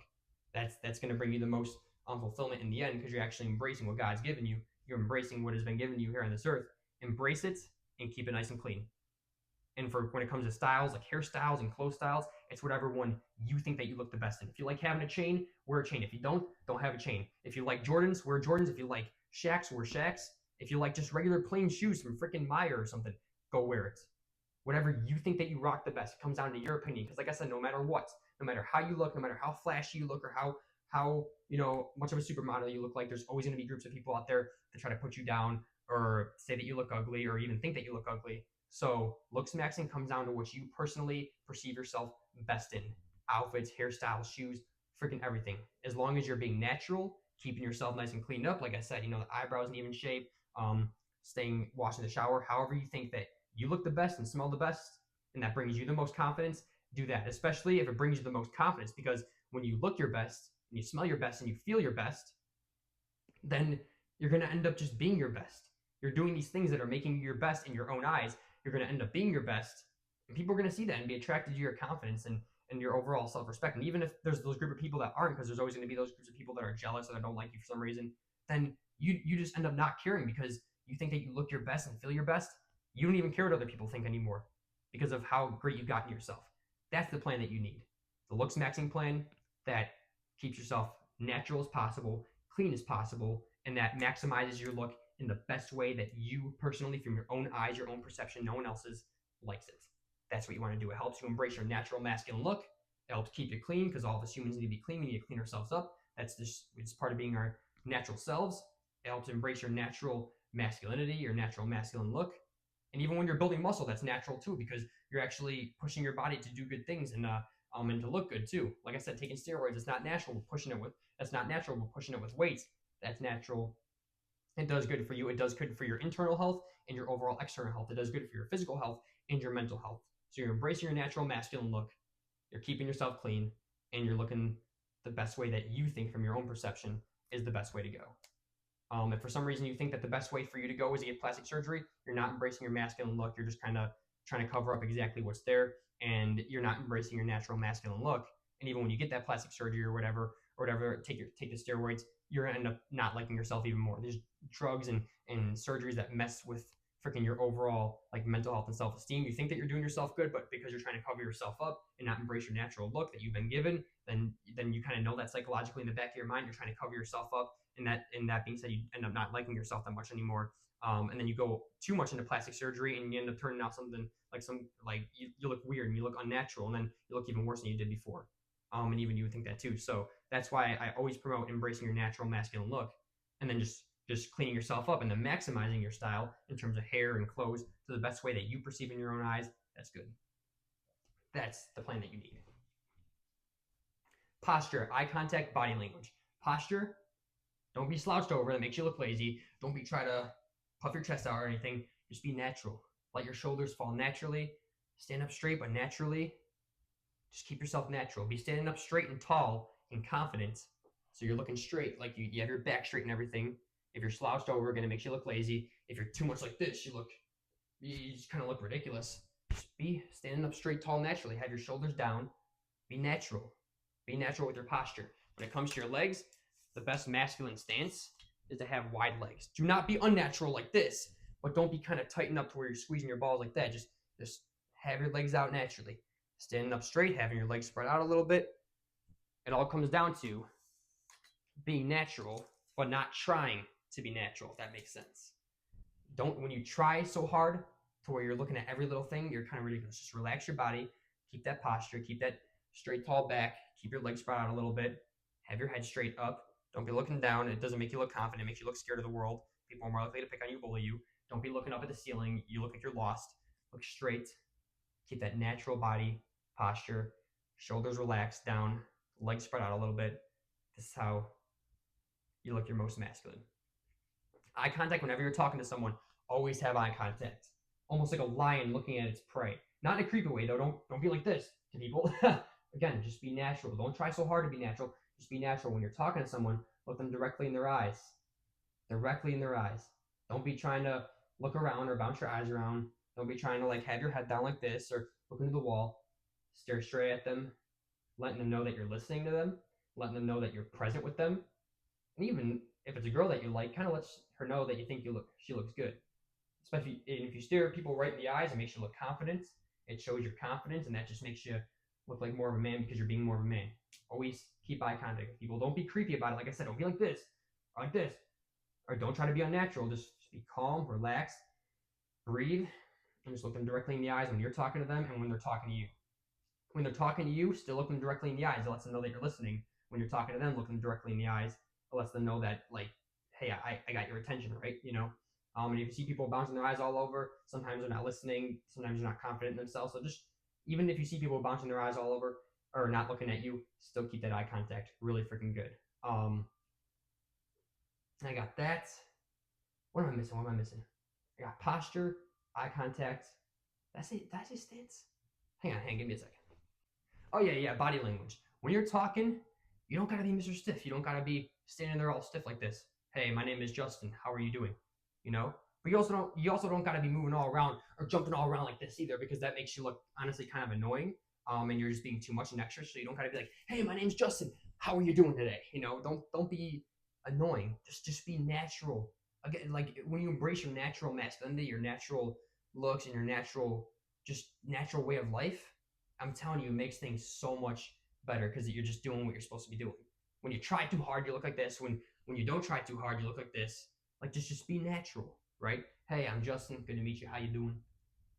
When it comes to your body language, when you talk, you can move around. You can be like, yeah, and then I was going here, but then what else will happen? I was about to go here, but before I went there, I had to do this. You could use your hands, you could use your arms. In fact, it actually kind of makes a lot of stories more interesting because people seeing you moving, it keeps their attention on you versus if you're just standing there like, hey, what's up? How you doing? Doing good? Or if you're moving all around, then it kind of scares people off because you're getting in their face, you're being annoying. You can use your hands, use your arms, use your body to tell stories. It makes things pretty freaking interesting.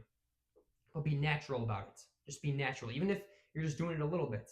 Like kind of like how I sometimes do. Sometimes I'll just be like this or this, or I'll just do a little bit of hand movements. Don't even really think about it, honestly. That's probably the best thing you can do. But if you notice yourself being all stiff, then just be loose a little bit. Be loose, If you notice yourself getting in people's faces like this or moving all over, it's like, take a breather, calm down a little bit. Just be natural. You could use your arms, use your hands, use them a little bit, use them a little bit more, but just be natural about it. That's what it comes down to. That's honestly good body language right there. So when it comes to your posture, eye contact, and then the way you're speaking or you're moving, even when you're walking too, you don't got to be walking like this, but you also don't got to be walking like this. Just walk naturally. Walk naturally. That's what it comes down to. Just being natural, being chill, cool, as much as you can, and just practicing doing that as much as you can. So with body language, it comes to talking to people, it comes to walking, it comes to anything that requires your use of your body. You can move around a little bit. Just be natural though. Be cool. Don't be too much. Don't be too much. Don't be too little either. Like trying to be stiff. Hey, how's it going? Just be natural. Take a breather. Let your body relax, and just walk naturally. Talk naturally. Tell stories naturally. That's the best use of your body language that you can make right there. If you want style that enhances your muscles, it doesn't actually help grow them more, because it's not like you put on a certain shirt and all of a sudden your muscles grow more. It's not how it works. But enhances meaning it makes it stand out more. My recommendation is tighter fits. Not super tight to where you look ridiculous and squeezing your body stupid, but tighter fits, like a tighter t-shirt, not one of those really loose ones with the giant sleeves. Just a size that, yes, it fits you so it doesn't look too small and tight. Again, you want to look natural, not look like you're trying too hard or anything. But if you get a tighter fit t-shirt or tank top, one that kind of it fits with your body rather than is all loose. So for example, it's not going to be the t-shirts that have the giant sleeves and that kind of drag down or lag down a little bit. It's going to be just the t-shirts that have a tighter fit. That's going to make your muscles look like they're popping more, especially when you start to build muscle. So remember that tighter fit, even with pants too. Don't get something so tight to where now like you get like a bolt coming out and looks ridiculous. But you get something that's not so giant. It comes down to getting not giant clothes. So if you're size medium and you're getting size large or extra large, those are giant. Those are more giant clothes. That's fine if you want to do that, but just know that it's not going to show your muscles much more. And personally, that's kind of stuff I wear. There's nothing wrong with that at all. If that's what you like and that's what makes you feel more confident, like throw it on, freaking wear it and embrace it. This is just a style to enhance your aesthetics. But if you're style medium, or if you're a size medium, then get a medium shirt and one that has a fit to where it's not super loose or hangy, but one that's actually just kind of wrapping around your body. It's not too tight to where it looks ridiculous, but it's wrapping around your body. You can even look at one great example I noticed of this is if you look up Fast and Furious, The Rock. And more than likely you're going to see him in it's a tighter t-shirt. and he has like pants on, but he has like a tighter t-shirt and it's tucked into his pants. I only remember that because I wanted to include it in the course for like enhancing aesthetics style. But it's that kind of style. It's not buying a size smaller to where now like your stomach's hanging out, you look kind of weird. Buying the right size, but buying the kind of clothes that is more of a tighter fit versus a looser fit. That's the kind of style that enhances aesthetics. And again, if you rock with the bigger, larger fits, the hangier fits, the one that hang down or loose more, kind of like how I do most of the time, then by all means go for it, you know. Or even just your regular gym fit. If you wear a tank top, that brings out your arm muscle, right? So when you wear a tank top, you show your arm muscle. I wear tank tops, and so I'm able to show my arm muscle. That's a good way to enhance your aesthetics with style too. So remember, enhancing comes down to just it shows more, not it doesn't like wearing a certain shirt or pants doesn't actually grow your muscle more. It's just the kind of style that is able to show it more. So that's style that enhances aesthetics. So between building an aesthetic body, keeping your natural masculine look from head to toe, keeping yourself nice and clean, your body, your face, your hair, and wearing the style that's best for you with your hairstyle, your clothing style, that right there, that's looks maxing. You've maximized your looks from head to toe.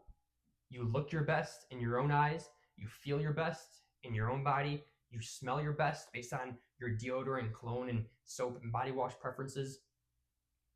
You look your best, you smell your best, you feel your best. You're just going to naturally end up being your best because you like yourself so much. You've maximized your looks. You maximize from head to toe. You can't help but look in the mirror and just think, I look great. I feel great. And that's good. That's exactly what you want. To get the right style, to get the right kind of body wash, deodorant, cologne, clean yourself up, embrace your natural masculine look, the best that you can that makes yourself feel your best, look your best, smell your best. So that way you just end up being your best. That's looks maxing right there from head to toe. The aesthetic body is most of it from like neck/jawline down to your calves, but then the rest of it, that's the looks maxing. Also, don't forget to keep your nails nice and cut, keep your ears clean, keep yourself shaved. Don't forget that stuff too. Again, embrace your natural masculine look, keep yourself cleaned up, build your muscle, get the style that you think looks best, the soap, body wash, cologne, deodorant that you think smell best. If you need certain lotion or moisturizer products because your skin's super dry and that help you feel better, when you look your best, feel your best, smell your best, like when you're just gonna end up being your best because you basically maximize yourself in your looks. You're just gonna end up being your best. That's how it goes. You're gonna end up feeling your best, especially when you're looking your best. You know, when I look at myself in the mirror when I first wake up, I don't really care for the way I look. But when I clean up my hair, clean up my just get myself cleaned up, it takes 10 minutes. And that's another thing is that for looks maxing, you don't got to do daily, hourly projects or anything. I do a little self-care routine in the morning. It takes me 10 minutes. A little one at night takes me 5 to 10 minutes, and boom, we're good. A self-care routine to get ready for bed, to unwind, and a self-care routine to get ready for the day. Boom, look my best. It's when you keep it simple and natural, and just embrace your natural masculine look, but just keep yourself cleaned up and have the style that you like. That's my best looks maxing God I can give you. That's helped me to get to my best. So take this and do something great with it. How to break addictions. Bad addictions from porn to junk food to video games to scrolling to binging to whatever it may be. Smoking alcohol, I'm not too sure about. I'm not gonna lie because I haven't been addicted, but I've heard stories where people have just done this and they've actually been able to stop their addictions. And a big part of this as well comes down to building muscle and aesthetics. So how do we do this?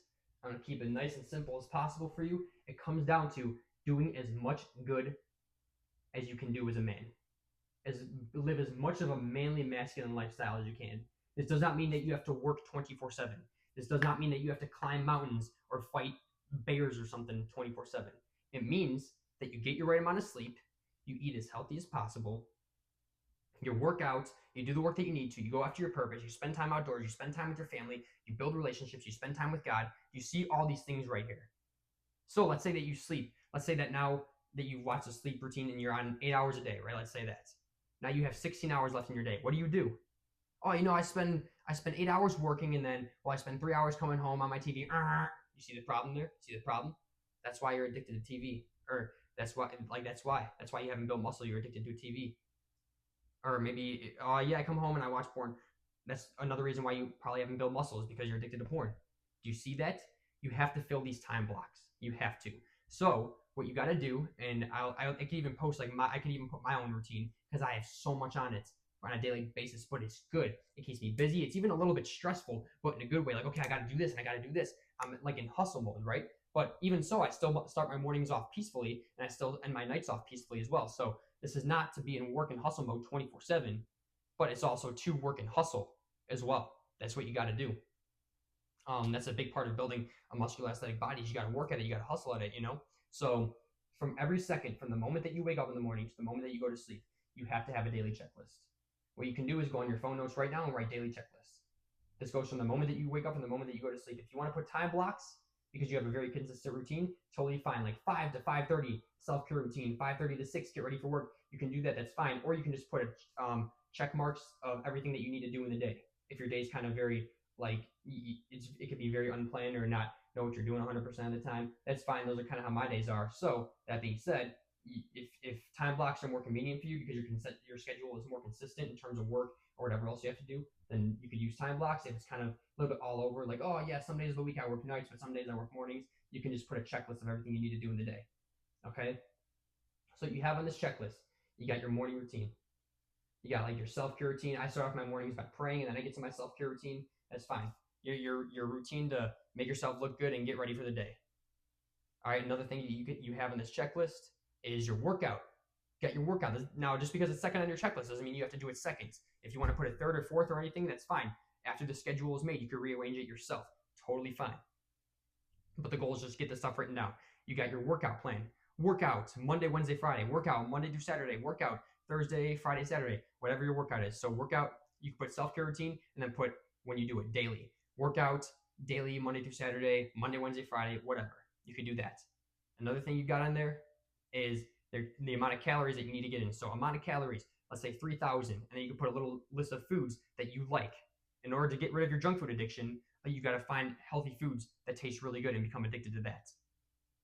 I'll explain that in a second. So put those lists of foods that you think are really good. If you don't know them, go try out every single different fruit and vegetable and meat and everything from the store, things that are good, natural, healthy, based off of what we talked about, and then get a list of foods that you like and that you think taste good that are healthy.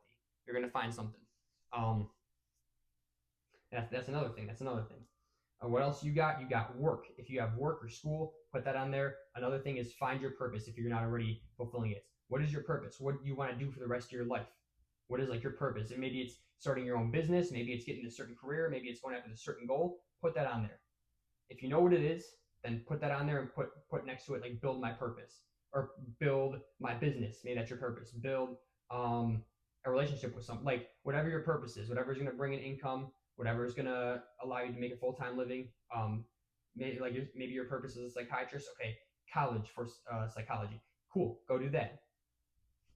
Whatever you got. So you got work in school, with the work that you need to do, and then you got your purpose, something that you're going to build up to bring in income and overall make like your life's purpose. You're going to do that. If you're ready, either you got to find it, which can take years, but that's totally fine. Do not be discouraged because when it hits, you're going to feel so grateful and it's going to click. So it's either you got to go find your purpose and do everything that you can to find it, talk to different people, try out different things, try different classes, try out freaking different jobs, everything, whatever it takes, try different business models, whatever it may take, find your purpose, and then if you found it, build your purpose, work on it every day. So purpose, daily, boom, you're good. What else do you got? Get outdoors. Every man should be getting outdoors. It could be a walk around your block, it could be a walk around the lake, it could be freaking a run, it could be a freaking weighted vest walk, whatever it is, just get outdoors. And I don't mean walk to your car and walk back inside. I mean actually get outdoors, just you and nature. Much preferably without headphones, earphones, or any distractions. Just get outdoors every day. Do something outdoors. You got that. Yeah, what else can I give you? I can give you meditating. Meditating where you just sit down, take deep breaths, and let your mind kind of go, let it roam. Meditation, prayer time, reading your Bible, reading more, learning more, listening to podcasts in order to learn and grow. Do you notice a freaking thing here? I've put prayer on every single day. I'm telling you, it really boosts your life. Especially gratitude prayer, where you're just sitting down thanking God for everything, changes your life. Prayer, read your Bible, read more books, listen to more podcasts. Anything that is good for you that actually helps you to grow and build. Building your relationships, it could be family time. Spending some time with family. You could build your relationships, time with friends, time with your girlfriend, whatever. Time with other people as well. Time with your maybe you gotta take care of your grandma. Go take care of your grandma. Maybe I gotta take care of her Monday and Wednesday. Put that down. You have to fill your day as much as you can from the moment that you wake up to the moment that you go to sleep. This does not mean that when you wake up, you got to jump out of bed and hustle. Like I said, I take my mornings nice and calm. I start off in prayer. I go do my self-care routine, and then I get ready for the day. You can start off your days calm. You can end your day calm. You can have calm and peaceful moments throughout your day, like prayer and meditation, but you also got to have those hustle moments, like working out and working on your purpose and building your purpose. That's another thing you got to do. You got to have that balance between peace and hustle. And then the whole goal is just to fill every single second, every day for the rest of your existence doing things that are good for you. It doesn't mean work 24/7, so I'm not trying to scare you off. It just means doing things that are good for you. And I just gave you a whole freaking list of them. So take some, if not all of them, and go do something great. Like go make it happen. When you fill your time in your life with good things, when you fill yourself in your life with good, the bad will push itself out. The Bible even says, do not be overcome by evil, but overcome evil with good. Do not let evil overtake you, but overtake evil. Get rid of evil with good, just by doing good. And when you do good, the bad pushes itself out. Especially if you fill every time block of every second of every day for the rest of your existence with things that are good, you're not even going to have time for porn. You're not even going to have time for junk food because now you're addicted to healthy food. Like when you eat healthy food more, food that you think actually tastes good, and you just eat it more and more and practice eating it more and more, then you start to even, and then you see like how it actually makes you feel better than junk food, where it makes you feel like crap. And you start to think to yourself, well, this tastes good. Why should I even go eat junk food? Why should I even do that? This healthy food already tastes good. Because you got to become addicted to healthy food. You got to become addicted to good things to get rid of your bad addictions. That's how you're going to break your bad addictions. It's the most simple way I can put it. Literally, what's your action step from here is every second of every day for the rest of your life, every day your time block should be filled from the second that you wake up to the second that you go to sleep. And your sleep time block is just literally filled with you sleeping. Now, this does not mean that you're never going to give into a bad habit again. I want to make that clear. This does not mean that you're never going to watch porn or eat junk food again. I want to make that clear. But what it does mean is that it's going to help get rid of your addiction more and more as time goes on. Because think about it. You still might be tempted. And you still might give in to temptation, even if you might end up watching porn. You might end up eating your junk food. You might end up scrolling and binging. But the whole goal is to get rid of it more and more. And so when you fill your time block with good things, you don't make any time for these bad habits. Then number one, if you're not making time with it, you can't do it. But number two, even if it's your time block, or even if you have a task to do, maybe it's like 3 to 4, go do your workouts, but you end up watching porn instead. Yes, do your workout later or do it tomorrow, absolutely. But you know what? You just got to say, I screwed up, I effed up, repent of your sins, forgive yourself, and move on. And just forget about porn. Forget about it. Just forgive yourself and move on. The goal is to give the least amount of attention to these bad habits as possible. And by not making any time for it, you give the least amount of attention. And if you do give into it, just do it as fast as you can. Just eat your junk food as fast as you can. Don't choke or anything. Be safe. Scroll on your phone for the least amount of time as you can, and then get right back up and go right to doing the good things. And then when you do it, don't like reminisce on it. Oh man, maybe Justin's guide didn't work. Maybe what he said doesn't work. Maybe maybe I'm just addicted forever. No, just say, you know what? Screw it. I forgive myself. Sorry God for doing that. I forgive myself and move on. Give the least amount of attention to these bad things as possible, because what you give attention to grows. What you don't give attention to doesn't. It's like a relationship. When you give attention to your girlfriend a lot, your relationship grows. But if you don't give any attention to her, she's gonna end up pulling away, go and find some other guy. The goal is just to get the least amount of attention. So don't make any time for these bad habits. If you do end up giving in, just forgive yourself and move on. Don't even think about it. Don't overthink, because realistically, you're probably gonna give in today or tomorrow or next week. Because think about it, you spent months or years building up this bad habit. Now it's gonna take months to years to even break this bad habit or these bad habits. You spent all this time with these bad habits. Your body's become comfortable with them. Your mind has gotten used to them. You've gotten used to them. Now you've got to get unused to them. You got to reverse the process. So it more than likely it's going to take months to years to actually break these bad addictions for good. How do you know you've broken it for good? Is when you just don't even think about it anymore. When it doesn't even when the temptation strikes you and you don't even really give in. I mean, the one day temptation struck me to go watch porn, and you know what I did? I reached for my phone and I said, nah, screw this. I got work to do. And I went to do the work. Eventually you could get to that point, but you just got to not give any time or attention to these bad habits, or the least amount possible. If you end up giving in because the temptation overtakes you, like I said, just repent, forgive yourself, and move on. And then just do better for next time. Like that's what you got to do. Give the least amount of time and attention to these bad habits as possible, and give as much time and attention to the good habits and the good things in life as much as possible. When you fill your life and yourself with more good, the bad starts to push itself out. And then be patient with the process of breaking bad habits, because like I said, you've been addicted to them for months to years. So it could take months to years to actually break it. but just keep practicing doing the good as much as possible and discipline yourself to doing the good as much as possible, and the bad will start to work itself out of your life. It'll start to move its way out. It could take months to years, but so just hang in there and just do as much good as possible. I'm telling you, it's completely changed my life, and now I'm not even addicted to these bad habits anymore. Life has been so much better. So that's that's that's breaking bad habits for you. That's breaking bad habits for you. Do as much good as possible. Give as least time and attention to the bad habits as possible. Do as much good as possible, and then be patient with the progress. It can take months to years. Just be patient with it and keep working on doing the good as much as you can. And a big part of that doing good is building the aesthetic body. Is because it's good for you. It's good for your physical health. It's good for your confidence, your self-esteem. It's good for you. Lifting weights, doing calisthenics, eating good nutrition, getting good sleep. It's all good for you and your health. Living the way naturally that humans are supposed to live, men are supposed to live, building, growing, going after goals. These are all good things for men, and building an aesthetic body helps with that stuff, like with going after goals and doing things that are good for you. So do keep that in mind as well. Congratulations, you've reached the end. What does that mean? That means that I have now given you all the information and knowledge that I could give you over my 8+ years of working out to actually build muscle, build the aesthetic body, get those dream results. I've given you all that I can give you. So now it's your time. I cannot lift the weights for you. I cannot eat clean for you. I cannot track your calories for you. I can only give you the knowledge and information which I have given you in order to, well, build that muscle, build that aesthetic body.